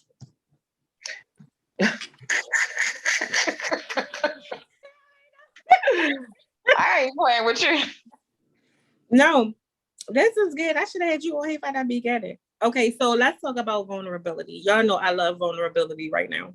I didn't always like vulnerability, but what I can say in my dating life, I have seen both sides of the spectrum from men. That's the only reason why I tend to disagree. And before I go any further, to any woman listening, no, I am not against women. I do not always take up for guys. I just see both sides of the spectrum, and I know some really good men. You get what I mean? So, and I know some men who have been mistreated by women, dogged out by women, cheated on by women, and they ain't did nothing but try to take care of them, home, their kids, and accepted them wholeheartedly, flaws and all for who they are. So I know that side too, but I also been on the other side where I can relate to y'all with. So my thing is, you do have some men that are okay with being vulnerable, regardless of their background. You know what I mean? They know where they are in their place. They know what they have to offer, everything, right? Right. But at what point do you just why do some people look at being vulnerable as a bad thing? I think it's okay. And I think that's how you know you are at peace internally. Because with anything, you get some type of disappointment. Nothing is perfect. So at what point, if you're afraid to be in a relationship, do you take ownership and accountability for yourself of where you are, whether it's mentally, emotionally, and work on that? That comes from time of disappointments or those expectations that we set, high or low, when we expect certain things from people, no matter who they come from. At that point, it could be family members, which is why people run to their relationships. It could be work. It could be friendships, just straight up friendships. His favorite, this mainly high. Why it's always gotta be us? I'm sorry, Taylor, go ahead, because he keeps typing. I'll be reading. I mean, it's just, when you set your expectations, you should just never set them to what you want from the opposite, those expectations should include you as well, because you are a part of the problem and the solution. I'm listening, baby. You just, you as a person in the relationship, you are a part of the problem and the solution. Yeah. And that's why I said mainly high, because exactly. I say mainly high because a lot of times in a situation is like when a woman, like it depends on, it's all about what a woman went through in the previous situation. Because a lot of times previous situations, like we talked about earlier, childhood experiences and stuff like that factor into how this person is as an adult. Exactly. So Can I read a comment? Hold up, before you say that, rushing a man to be who you want him to be is not healthy, and it's not logical. That's why I'm saying that's not logical. That's the same thing with men rushing women to be what they want them to be. And not only that, likewise. Why do people do that though? You can't expect people to be what you want them to be. This is my thing. I hate that. No, I'm just saying. I know. That's why I said people become I know you get ready to complacent. say I'm coming from a sense of logic. No, I'm saying that emotion and that feeling of rushing people to do something that comes from a place of lack. Exactly. But hear me out. I'm just saying I agree with you, but I don't like that. Only because it's no such thing as the perfect person. And I feel like people who do that are expecting, when we say high expectations, looking for perfection. You know what they watch? There's no such thing as perfect person. I ain't gonna say no names, but I just want to read the comment. They said their mom and dad were married and they never experienced or saw any violence or anything in the household growing up, but yet they've been into domestic violence situations. And that's why I said there's always a flip side to certain things. But I say that to say it's like you can't expect people or have these expectations from people. People are who they are. Either you accept them for you can't change anybody to make, if that's the case, you need to build a body. Hello? You get what I mean? And I had a conversation like this with one of my friends. What is it that you looking for that you want? People who do that, they don't even know. And they don't even have a clue of what they want. They just going off of a facade of what they see. Some people look at social media. Some people look at these celebrities. Some people look at or read these novels that's enticing as a mug. And they think that's what the relationship is supposed to be because they have no sense of self. Right. Of what they're looking for or what they want. You can't build a person. That person is who they are. Either you're going to accept them wholeheartedly, because if you change them, who you want? You ain't going to like them when you change them because that ain't what you want. If you get everything that you want, don't you keep striving for more? Yep. When you go to your job and you say, I do X, Y, and Z, and I feel like I should get a raise, and you get that raise, and then in 6 months, you like, shit, I'm still doing the same damn work. I feel like I deserve more money. What did you produce for them to give you more money without you having to ask for it? Who are you? Sure. Very true. I mean, seriously. Do you think people also, that's true, but I think that's where the fear of being happy come from. You are the only person that can make you happy.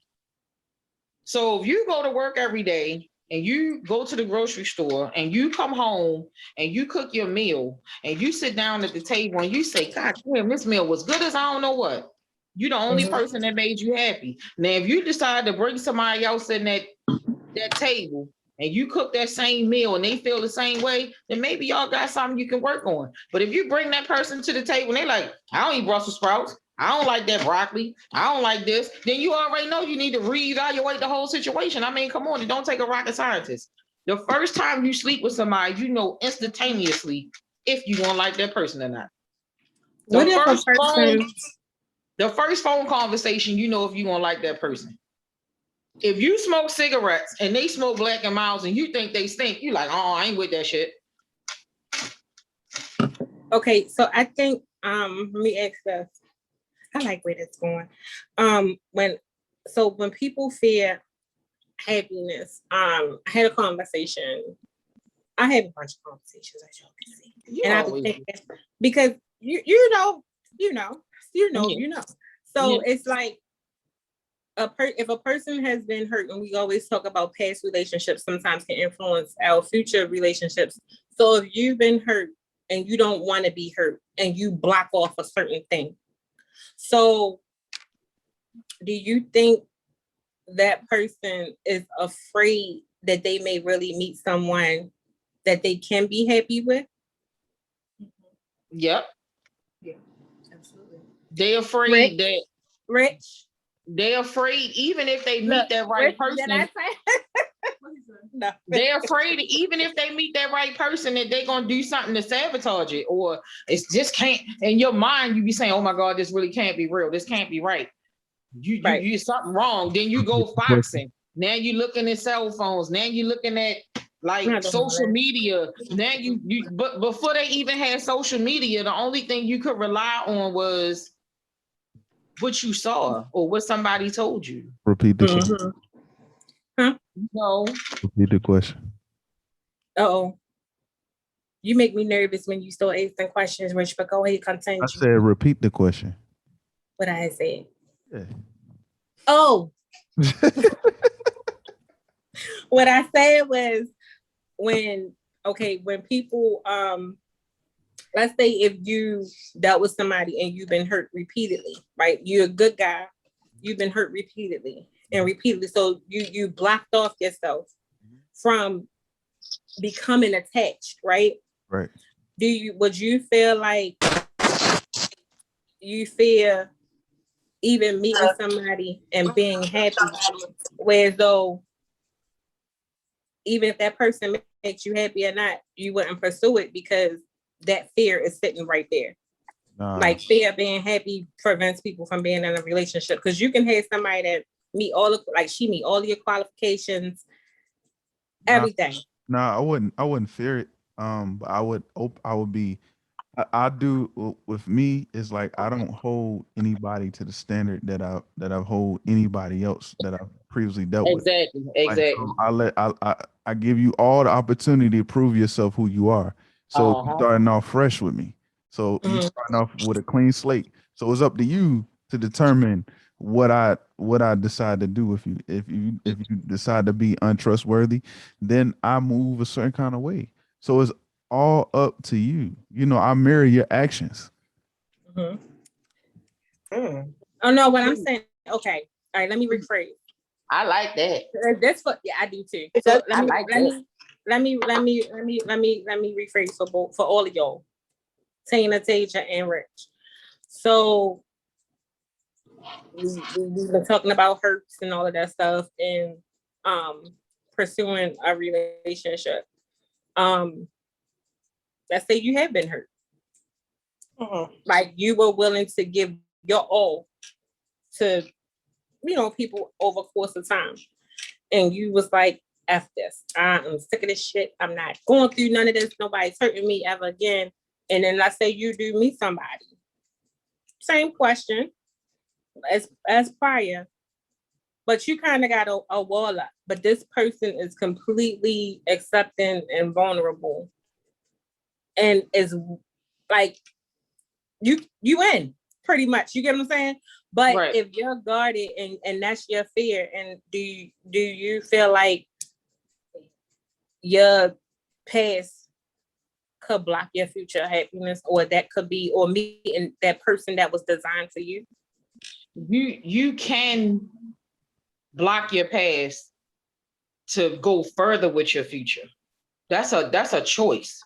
You don't have to use your past to say, well, I can't do X, Y, and Z. That's a choice. That's a bullshit choice, because if you really want something in life, you're going to go for it. Your past don't determine your future. Your past just show you where you came from. You understand? Yeah. You don't have to use that and say, well, because you fucked me over, this person going to do the same thing. Well, how many people did you actually fuck over for somebody to fuck you over? Come on now, let's be for real. Let's talk about it. It goes back to insecurities, because once you automatically start thinking that. First of all, wait a minute, why is she chilling this hard? Like, I'm just saying. I mean, let's talk about it. Like, you know, somebody hurt you, God. but somebody hurt you. So then you meet a nice person and you be like, you know what, man, fuck that. I'm gonna hurt them the same way so-and-so hurt me. So what gave you the right? So you just letting your insecurity the best of you at that point. Like I mean, I don't think it's insecurities. I think it's shit. Somebody did it to me. I'm gonna do it to you. I don't even think that's being insecure. I just think that's being a straight up motherfucker. Eye for an eye make us both blind. Exactly. Okay. Let's talk about it. Exactly. If you're willing to do something somebody else has already done to you, then you don't need to be thinking about dealing with other people. You don't. That's selfishness. That ain't even insecurities. That's just straight up selfish. When you hold other people responsible for what you've been through that didn't even have nothing to do with what you've been through, that's just straight up selfish. That ain't insecurities. That's because a motherfucker don't want to grow up. That's because they don't want to deal with life or life terms. Bingo. Tell them to keep coming back. It'll work if you work it. It's called a program. And that's something that everybody has to deal with. Like whether you got high, whether you drank, whether you smoke cigarettes, it's real. Like every day you get up, you got the same routine that you do. And the only time that routine gonna change is if you decide to change it. If you don't decide to change that routine, then what else is there? You got 10 kids and you know damn well it take 2 jobs to take care of 10 kids, but you kept making them. Well, when you gonna stop? When you gonna play catch and stop playing curry? Oh, facts. I should have started with that question because y'all just literally went in for about 5 minutes. It's the truth. That was good. I mean, it's the truth. It's the truth. I can't hold. Kids is like that's a starting 5. That's a starting 5. Oh, can I read a reply to Tina? Tina, it's not that easy for certain people. For certain people do. I don't think that's a bullshit choice, but I did believe depending on the level of trauma in that relationship, you can carry on to the next. You can, because I didn't say that I didn't. That's the baggage that we always I didn't say we've been talking about throughout exactly this. because I never said that I didn't carry on baggage. I never said I didn't. I think that's when you my way of thinking of it, I can resonate with that. I think we all can at some point. I think there comes a time where you have to hold accountability. And I think when you carry that baggage into the next, you're not fully given if we say we want a relationship, right? Right. You can't take past baggage and say you want something solid, but you're carrying on all of this weight from your past into something. Exactly. When I say choices, that's why I say you can't take away another person's choice. Because if you have baggage from your past and a person has healed from their past that you come across and they're vulnerable and they're open to those, it's not fair to that person because now they got to take on your weight. Exactly. Because you're not giving them a fair shot because you always letting your past predict what's going to happen. Everybody comes from a past. Everybody. Yeah, people. If you don't have a past, you ain't got shit. That means you ain't lived nowhere. You ain't did nothing. If Nicole you wake up, Nicole, I should have gave her the link too. She said that's why she believed people should take breaks between relationships. I think, and they should. But we talked about that habitual. Some people be by themselves.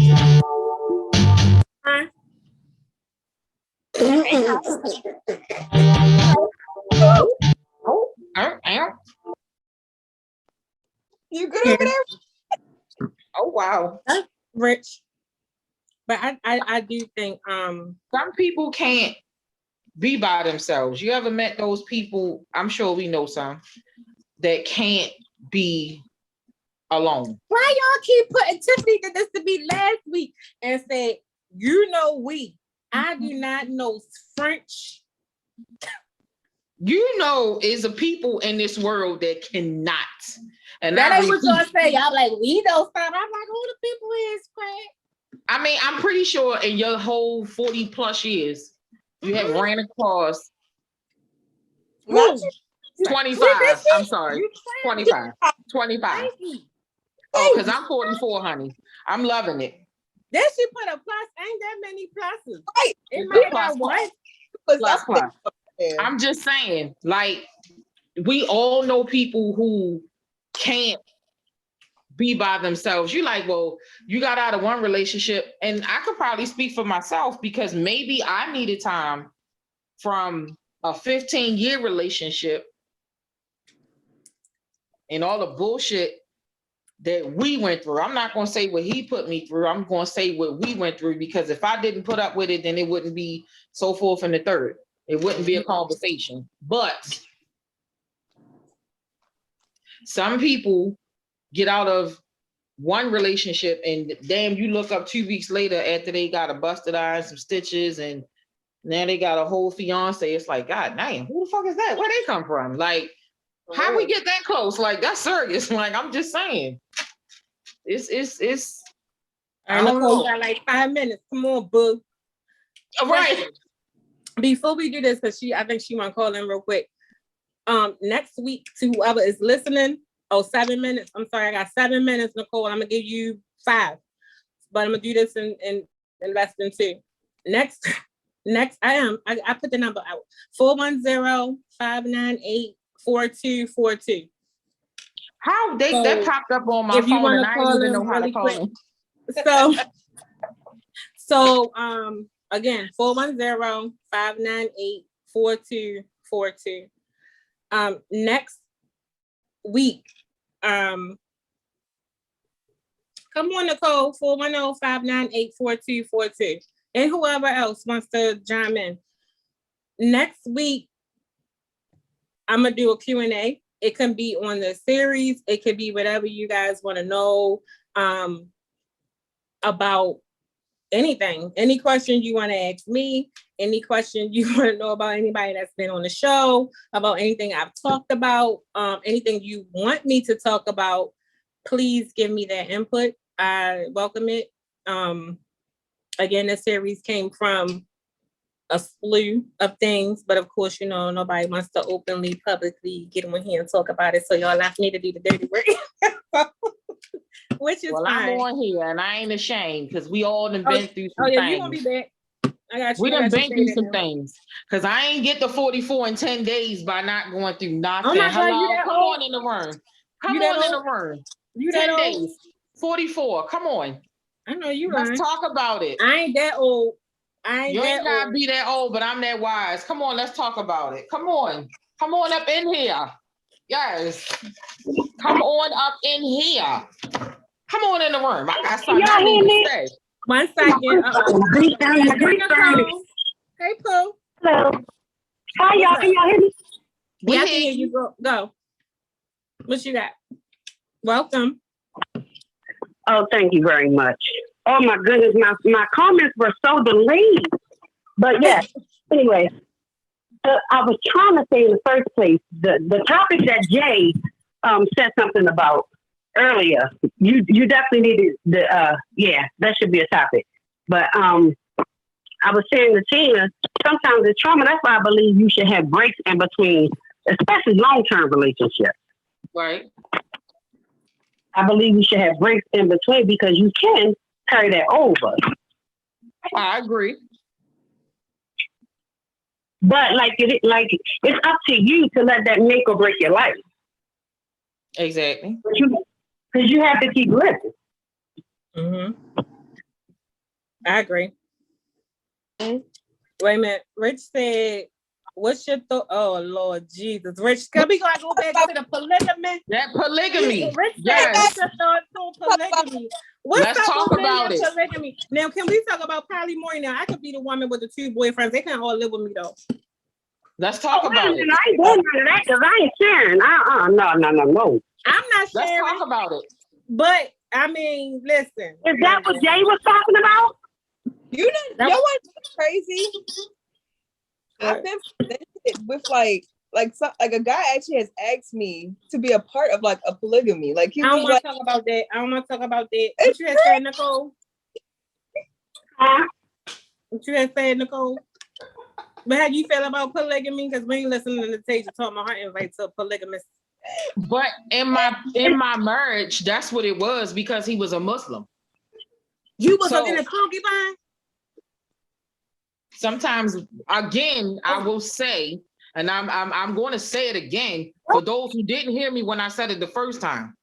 Sometimes we accept things and we don't talk about those things, but when we have to deal with the hurt behind what we accepted, it's like, I actually dealt with that dumb shit. No, I ain't. Was you the first wife? Wait a minute. Yeah, I am legally. That's man, Tina. And you wake up and you say, "Oh my God, I really did that." And then I said, "Damn, I did this shit." Yeah, I did that. Yeah. I don't want to do that. Well, I didn't know. Okay, so when you want to talk about your rights, you know, and I'm only speaking from the Muslim point of view, and I'm going to associate his definition of Islam with polygamy. He said, I can have thus many wives as I want.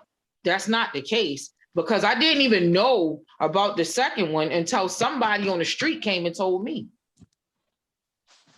So I was like, well, wait a minute, what you talking about? He said, I married you for financial reasons. I know you. Because I don't have any children. He already had the kids. He just needed me and the money to take away from, you know what I'm saying, the rest of the things. And when his baby mother came to me, she was like, well, I thought that you knew, and then this one, and then that one, and then this one. I was like, well, wait a minute. Y'all did the woman. So, you know, it's a thing, you know, it's real. It's not a joke. It's, you know, it's real. I don't want polygamy. I know I might give you probably more. How many was it? Too damn many. Ooh. And I see, Mother Nature really messed my phone up because I'm really gone. I'm lost now. You know, so well, Nicole, let me catch you up. We was talking about being happy in a like happiness is having people going to not want to be in a relationship. Now listen. Then Rich asked the question to ask you how you felt about polygamy. That was the question for Nicole. Then Tina took off and gave us the tea. And I'm sitting over here like, what? Tina only had 7 minutes, Tina, day. But I've been said that. You wasn't, I had been said all of this though. You gotta be quicker than that. No. Oh, he said you got on the time today. So Nicole, how you feel about damn. Polygamy? Yeah, they can hear you. Oh, jeez. You said no. How you feel about this? I don't know. Could you see yourself with 2 men? No. Yes, I put an F on it. No. No. And I can't see my man with another woman or women. No, because I'm selfish. I can't. I said that last week. I can't do that because I'm a cock blocker. But check this out. We all selfish, but when we find out that he cheated and he been cheating, do we really call it cheating? Is that not poly? Come on now, let's talk about it. When we find out that he cheated, don't we stay? We be like, well, I'm gonna give you another chance because you said you weren't gonna do it no more. Now, next thing you know, you see them on Facebook all posted up because they at the movies. You know what I'm saying? And you sitting at home looking retarded. Now he beefing with her, and now he come home with you. Come on now, let's talk about it. This is some shit that's been going on. Polygamy ain't just happened. It's what we accept, right? Hold on. I thought y'all was talking about just under one roof. Polygamy doesn't have to exist under one roof. Polygamy is because you know he with somebody else. Let's talk about it. I thought he had to be married to a woman for it to be polygamy. I thought the polyamory was when people just be, you know, in a bunch of relationships. But like somebody said, the polyamory thing is like having a bunch of different baby mothers. Okay, so and polygamy is like you married to the baby mothers. Exactly. You could be married to as many as you supposedly could take care of. Really? But at the same time, we don't all have to live in the same house and we all got to live under the same roof. We just all got to be able to sleep with the same man when we able to, because we all get appointed times and dates. So ain't nobody thinking that not what a nigga be doing when he out there cheating? Let's be clear. Come on now, let's talk about it. Let's talk about it. Look. Ooh, Yeah, on Thursday, 3:00. Look. Okay. I'm thinking polygamy is you're saying, like I watched it on Lifetime. Polygamy, No, 9 wives. that's a compound. That's a cult. Oh. Define what polygamy is, and then you can come back to the table and we can all talk about it. polygamy, want me to get the definition? I'm said willingly accepting it, knowing. R. Kelly would agree. I ain't hear you. So my understanding Knowing and willingly accepting it. That's what you're saying. Exactly, because what else is it? Okay, so you never heard those women say, well, I don't have a problem with you cheating with her because it's only her, and if she the only one I'm gonna have to deal with, then I guess I'm gonna accept it. Is that not polygamy? Who said that? Well, yes, you're right. Well, and my answer is no, I won't tolerate that. You know, it's knowingly tolerated. Because polygamy is such a wide topic. It's not just a sentence. You have to understand exactly what polygamy involves.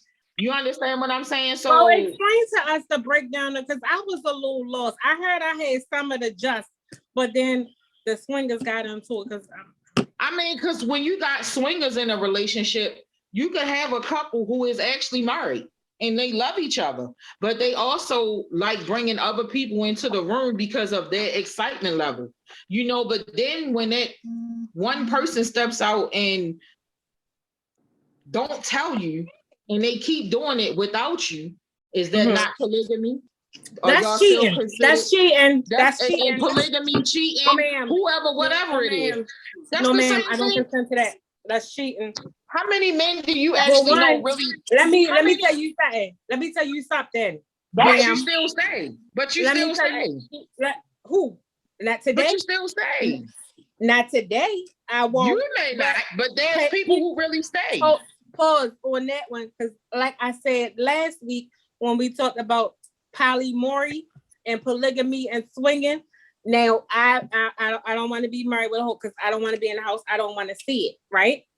So the same thing if I'm a swinger and a poly, whatever, you're not about to hit this chick off in front of me and think I'm gonna be okay with it, because I already said it several times. I will be that chick. I don't care how occupied I am. I will tap you, excuse me, can you get before it be a problem? But now the only way you would get introduced to, because I'm gonna be a little selfish now. I probably could do a little well, if you do a threesome, right? If you open to that type of shit. Well, who's the other dude? No. Who's the other dude? I don't know. I'm just saying, if you open to that type of shit, then you opening the front door for it. That's what I'm trying to say. Me personally. That's what I said. I know me. I get selfish and I'm going to block all of that. Me personally, I ain't with it. I ain't for it. No, thank you. Because anybody that I'm trying to, if we wasn't in no committed relationship and we was just smashing on some regular shit, and then you like, well, today we smashing and we gonna bring my homegirl, that might be a different story. But in no nigga that I'm actually with, no, we ain't smashing shit but each other. You said homegirl did what? What happened? Backtrack. Back up. I'm saying if we just on some smashing type shit. Remember earlier we talked about just smashing. So if you got a dude that you just smashing, so you call, he called, and that's it. He decide or you decide, well, today I want Ella Bean or John Boy to come, and you know what I mean, and he with it or you with it. That's what y'all doing, but y'all not in a committed relationship. Drew said cheating is not polyamory because you are all in agreement to the stipulations of the contract. Exactly. That's what I was talking about. Somebody that's in a committed relationship. Oh wait, she's still on the phone. Oh my gosh, Nicole.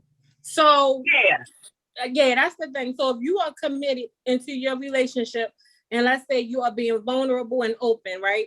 And your long-term relationship man says, "Babe, you've been together for a minute." Like you know, this how men do it though. They be like, babe, listen, I've been thinking, right? We've been there for a minute. I love you. Do anything for you. And you know, that's how he can hit you with something hard. Okay, now I got it. And then he goes and he says, let's spice it up a little bit. Let's do a little poly shit. A little swinger shit. Like what would you do? Like what would be your response to that? Like, cause you know, that's how they end like, you know, listen, I'm with you though, but let's just, you know, then I come back. What if he do something to her that he don't do to you? What if he got her moaning or his body action is much different? Or what if he be like such and such? I'm turning that whole into the third out. I'm just gonna be set off. Let me tell you something. Let somebody scream louder than me. Now your back working? Exactly. She got something that you don't have. That's why I'm gonna let y'all talk. I'm gonna be quiet. I'm sorry. Somebody got mad because they said I'm skipping syllable. It's not polymorph. What is it? Polyamorous? What is it? I don't know how to say it. It's togetherness that I ain't with. Nicole, is she still here? I don't know. Yes, I'm still here. Okay. Oh, there she go. So you not with the if your man say let's do some poly stuff to spice it up, you with it or not? Huh? Can you hear me now? Why do you keep playing to me? No. I can't hear over the music. Oh my God, this is funny. Oh shit. Oh my God. Okay. So I'm going to head back to you. So I guess so I guess my girl talk episode, y'all two gonna be on here. Yes, because we gotta finish cool this. With whatever. All right. Yeah, you know, you were saying like, Tina, can you hear me? I'm here, babe. Yeah, I thought you were talking about like willingly accepting it, you know, knowing that your spouse or whoever you've been with is out there doing whatever, you know. Yeah, I mean, well, let me say this. I've been in a situation, because I can only speak for myself, but some people won't admit that that's what the case was because they want what they want. And I'm going to say it. Oh, what well, I mean, you know, we accept it. And it's like, well, damn, you said you're not going to do it again. But then 2 days later, when you stay out for 2 days, where the hell you been at? He ain't been to the clinic. You understand what I'm saying? You know, he chilling. Rich funny. Rich said real cheaters ain't cheating, but they cheating. You know, come on, let's talk about it. You know what I mean? So it's like, well, if you did it, you're not going to do it again, but you telling me you won't do it no more. I'm saying to my girlfriends and my family, girl, I'm not going to put up with that no more. That nigga come right through the door looking like a motherfucker Snickers and I'm smashing. What? Truth, right? Let's talk about it. Let's talk about it. But you know, you do have them females out there that do know and that willingly accept it. But see, the thing is, you don't. We talked about that, but we talked about that last week. It's a difference between what people are feeding people and willingly accepting.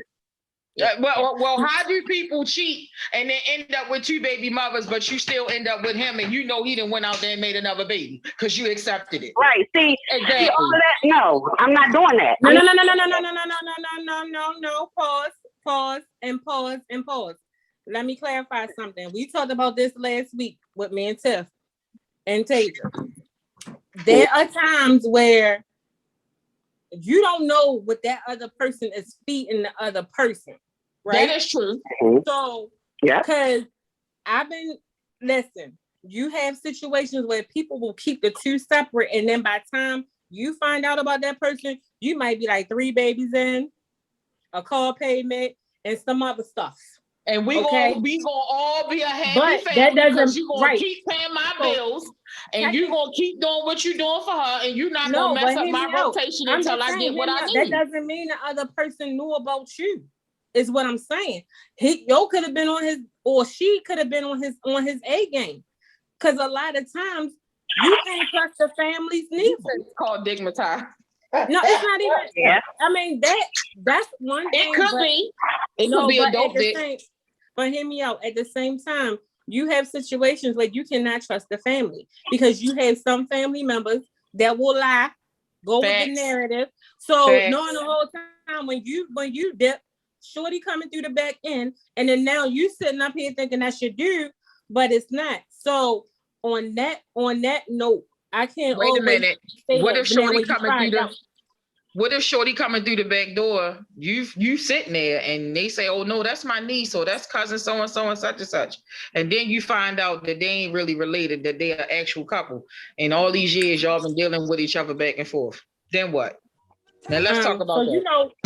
Like on our local news stations and on murder in Baltimore, when you see them headlines and somebody that got their head bust, I want you to talk to that's what's there. That's why I want you to.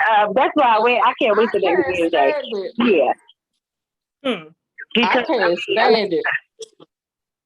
I'm being completely honest. That's why I said you can't play with people's feelings in this day and time. I think so.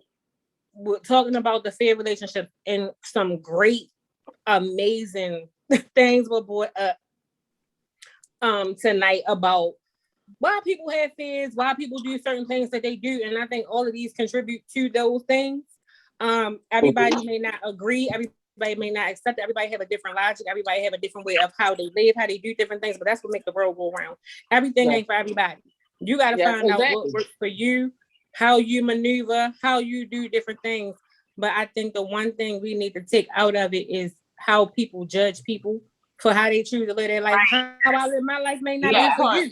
Exactly. Because what you can handle, I might not can't deal with. Exactly. Everybody that has tormented. A lot of people are afraid to admit their truth. But after you grown, after you realize you're grown, and when you say F the world and you ain't got nothing to hide because you don't care, and you know, it's nothing to hide. You don't care. So no, but I think even still, like all of us that's on this line that's contributed, we have a history of knowing each other. I'm gonna we function at a different capacity, but there's no judgment there. You get what I mean? Like I might move differently, you may move differently, you may move differently. Right. I think because actually your truth, do you know somebody else's truth may be the solution to my problem? Yeah. Can I share something? Yeah. So, and then I want to share something to get off. I get this a lot. I'm gonna just spill this tea, and like I said, everybody can send me questions. That's one of the reasons why we came up with this. A lot of people are like, oh, you should talk about this. Da, da, da, da. Some people think I give great advice, but I can't always agree to the advice that I would give because I need the other side of the spectrum for the show. But what I do appreciate is the openness from different people, whether male, female, whatever walk of life, whatever you into, the feedback that I receive. I don't judge nobody for what they do, whether it's for me or not for me. Everything is different in this world because everybody got different tastes. Right. You could, if you in a poly, do you. If you not, do you. Who the fuck am I to judge any freaking body? I mean, I may move in a way. No, I'm not everybody's cup of tea. That's fine. I'm a special brew anyway. Ain't lying. You get what I mean? So therefore, I look at it like I like this platform. One is open. I'm gonna always, if anybody suggests something to me, I'm gonna take it and I'm gonna try to do it the best that I can do it, because somebody got to be a voice. Somebody got to get all sides of the spectrum. We got to get outside of our own way of thinking. Our old way of thinking is not always correct. And I learn something new every day. But I do appreciate, because it's several different perspectives. Down at Tajah, who's sitting in front of me dancing, being simple. You know, Tina, Nicole, I mean, it took a minute to get y'all here, which is great. You know, when Jude comes on, when Tiff come on, when Nicole come on, when Jay was on, you know, Atif, different people come on. It's a different perspective. It's a different way of life. You know what I mean? It's a different perspective, which is everybody can relate to. Exactly. You know what I mean? And I want people to get out of the judgment zone and thinking their way of how life should be and perceived for our community is what it's supposed to be and projected. Right. Even down to relationships. If you're married and happy with children, no, nothing. Somebody's still going to hate and somebody's still going to judge you. So it doesn't matter. You're going to be judged if you're doing good. You're going to be judged if you're doing wrong. But just because somebody may judge you, don't let that affect how you move. Staying tall in your truth. And the one thing that I like is that people can relate to the different perspectives. You know, especially for us, our community, people that look like us, talk like us, come from where we from, going to different walks of life that we're trying to go to in different aspects, you know, even with the station or whatever. I think, you know, it's great. I appreciate all the feedback, even down to relationships. We may not agree, but somebody connected with something on here. You know what I mean? So that's a blessing. But y'all better get your life right and stop. Y'all better put them boundaries on everything. We don't like boundaries. Listen. No, we don't. We don't like boundaries. We want the smoke. You say you want the smoke? We want the smoke. Nicole, you coming on Zoom next week or no? I'm coming on next week because I want to share my story and I want to let everybody, because it might help somebody. You know, our testimonies might help somebody else. Amen.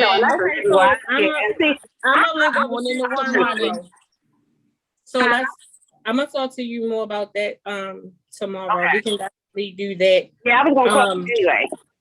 Yeah, because I downloaded Zoom on my phone. I had to get on here. I said, she talking about something I need to share.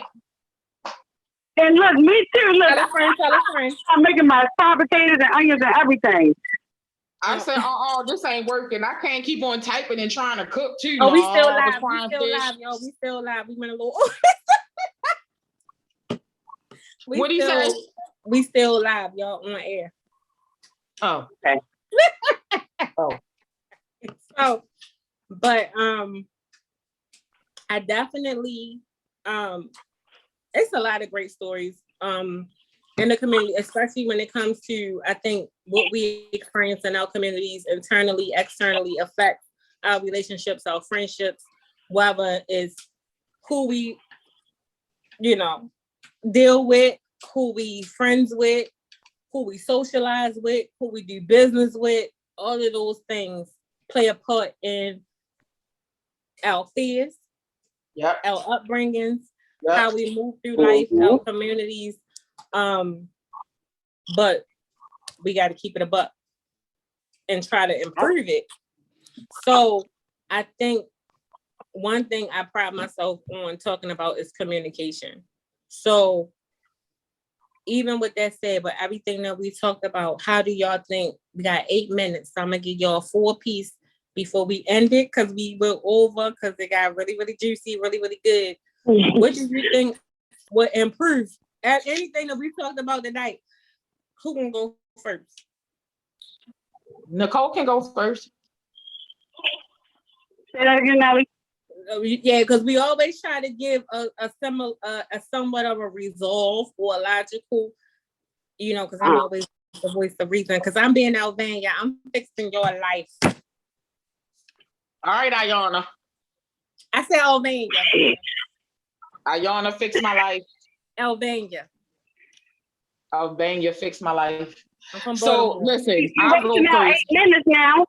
All right, listen. What I took from all of this was, at least I know I'm not in the world stuck saying I went through this and nobody understands where I'm coming from, because somebody else may have went through it. It just may have been dressed up a little bit different. You understand? So I'm glad that I listened to what everybody had to say before I got on Zoom. Jay made some very, very good points. And, moving forward, I can use those things in my own relationship to better myself. That's all I got to say. I like that answer. Kudos. That's what's up. He did, but he won't get on camera. But so I try to read them, and hopefully more people can become more involved as like being vocal about how they feel, what they want to say. Like, I don't think it's anything to be embarrassed about. Like, you know how many people feel the same way? All right, Nicole, you at?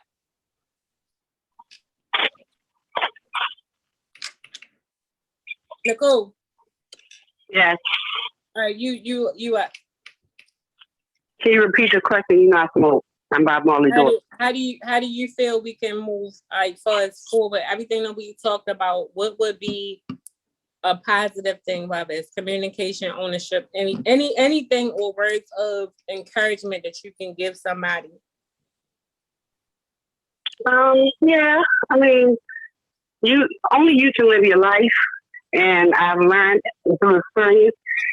After a while, you learn to accept stuff and not worry about who care about what, a judgment basically, because everybody's gonna judge you. They're gonna judge you when you're doing good, and they're gonna judge you when you're doing bad. Amen. So I just say, hey, be you, be true to yourself, and be you. Exactly. Thanks. Rich, I'm gonna save you for last because you've been showing off this whole day one episode. Tajah, you got anything you want to say? Because she decided to sit next to me now. Can y'all see this? What was the question? It's Libra season. Of course. And one more thing, I believe you know exactly who you are. This ain't the time. This not the time. We're in overtime. Come on here. Come on. What was the question? Summarize. Positivity. Life, live, life, love. Anybody got time for that other side? You said That's Gemini. This is the only season we celebrate around here. You throwing off my Libra balance. season. You thought Libra you season. right now you throwing off my balance. You see that's for Clementina. 10 days. Right, the scale. She throwing off my balance, Rich. Can you summarize before we run out of time? Before Rich can go? I mean, my only summarize is set your boundaries, communicate, and be true to who you are. Like she said, be you. Oh Lord, she been drinking. Rich. Hey man, I just want to say it's been a great show. It's been a great show. Had a great time chatting with you guys. But this is how this is my answer to the questions. And she'll sit back and enjoy it. I can't stand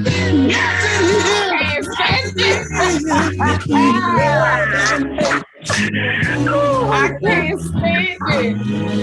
The sweetest woman in the world. Could be the sweetest woman in the world. That is the voice behind the music. Y'all know I'm gonna go home and listen to it though, right? You keep her. She keep me. I know y'all gonna go watch that movie She tonight. might be holding something inside. That'll Listen to this. one day. Rich, do I got time to close out? Here I am laying in the Hospital. Can I? Oh, Bandage from feet to so head. with that said, can I close out, Rich? Or I got time? No. Oh, do your thing. 3 minutes. Okay, 3 minutes. So I want to thank everybody who has been on here. Tina, I definitely thank you. You know, you're my long time friend. I don't know. We've been through it. Tajah, my brand new co-host. Love her to death. Thank you. Rich, always, you know, the respect goes a long way, the loyalty there. We good. So Nicole, I definitely thank you for calling in. She's always been supporting from day one. Everybody here been supporting from day one. Jude, Khadijah, Chris, Jay, Tierra, Tabby, everybody, every week, and even those who watch the live on the app, on everything. I just want to say I appreciate everybody 100%. I'm completely blessed, humble. Coming up on almost 45 shows. Ooh. Which is a great blessing in disguise. Got some things coming up that's great in the future.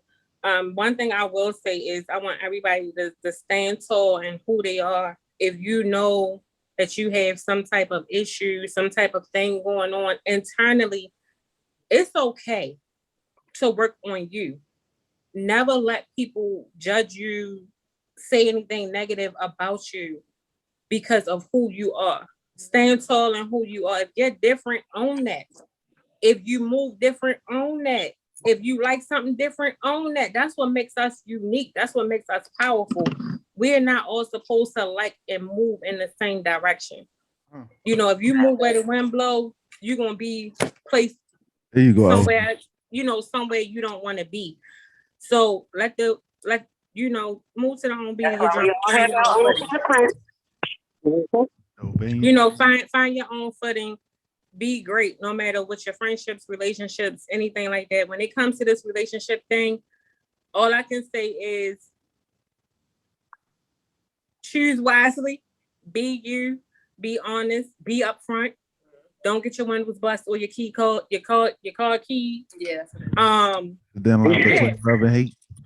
Don't accept the other woman if that's not what you want to do. Don't play with nobody's feelings at all. Don't accept the other woman if that's not what you really want. I hope I did everybody well with this whole series. Yes. I touched on some things I haven't touched on before.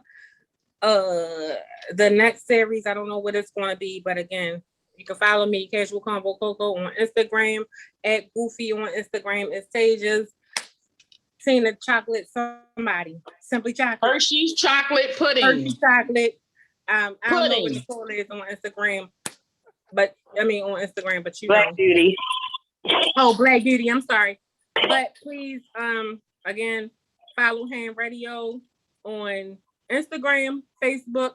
Download the app. It's free. Ham Radio, hamradio.org. You can watch us live as well. Ham Radio. I ain't gonna say that. Can't say it yet. Okay. We got some things coming. That's all I can say. All right. All right. So, all right. You ready? Yeah. See y'all next week. Send me your questions. Show. Thank y'all. Had a good time.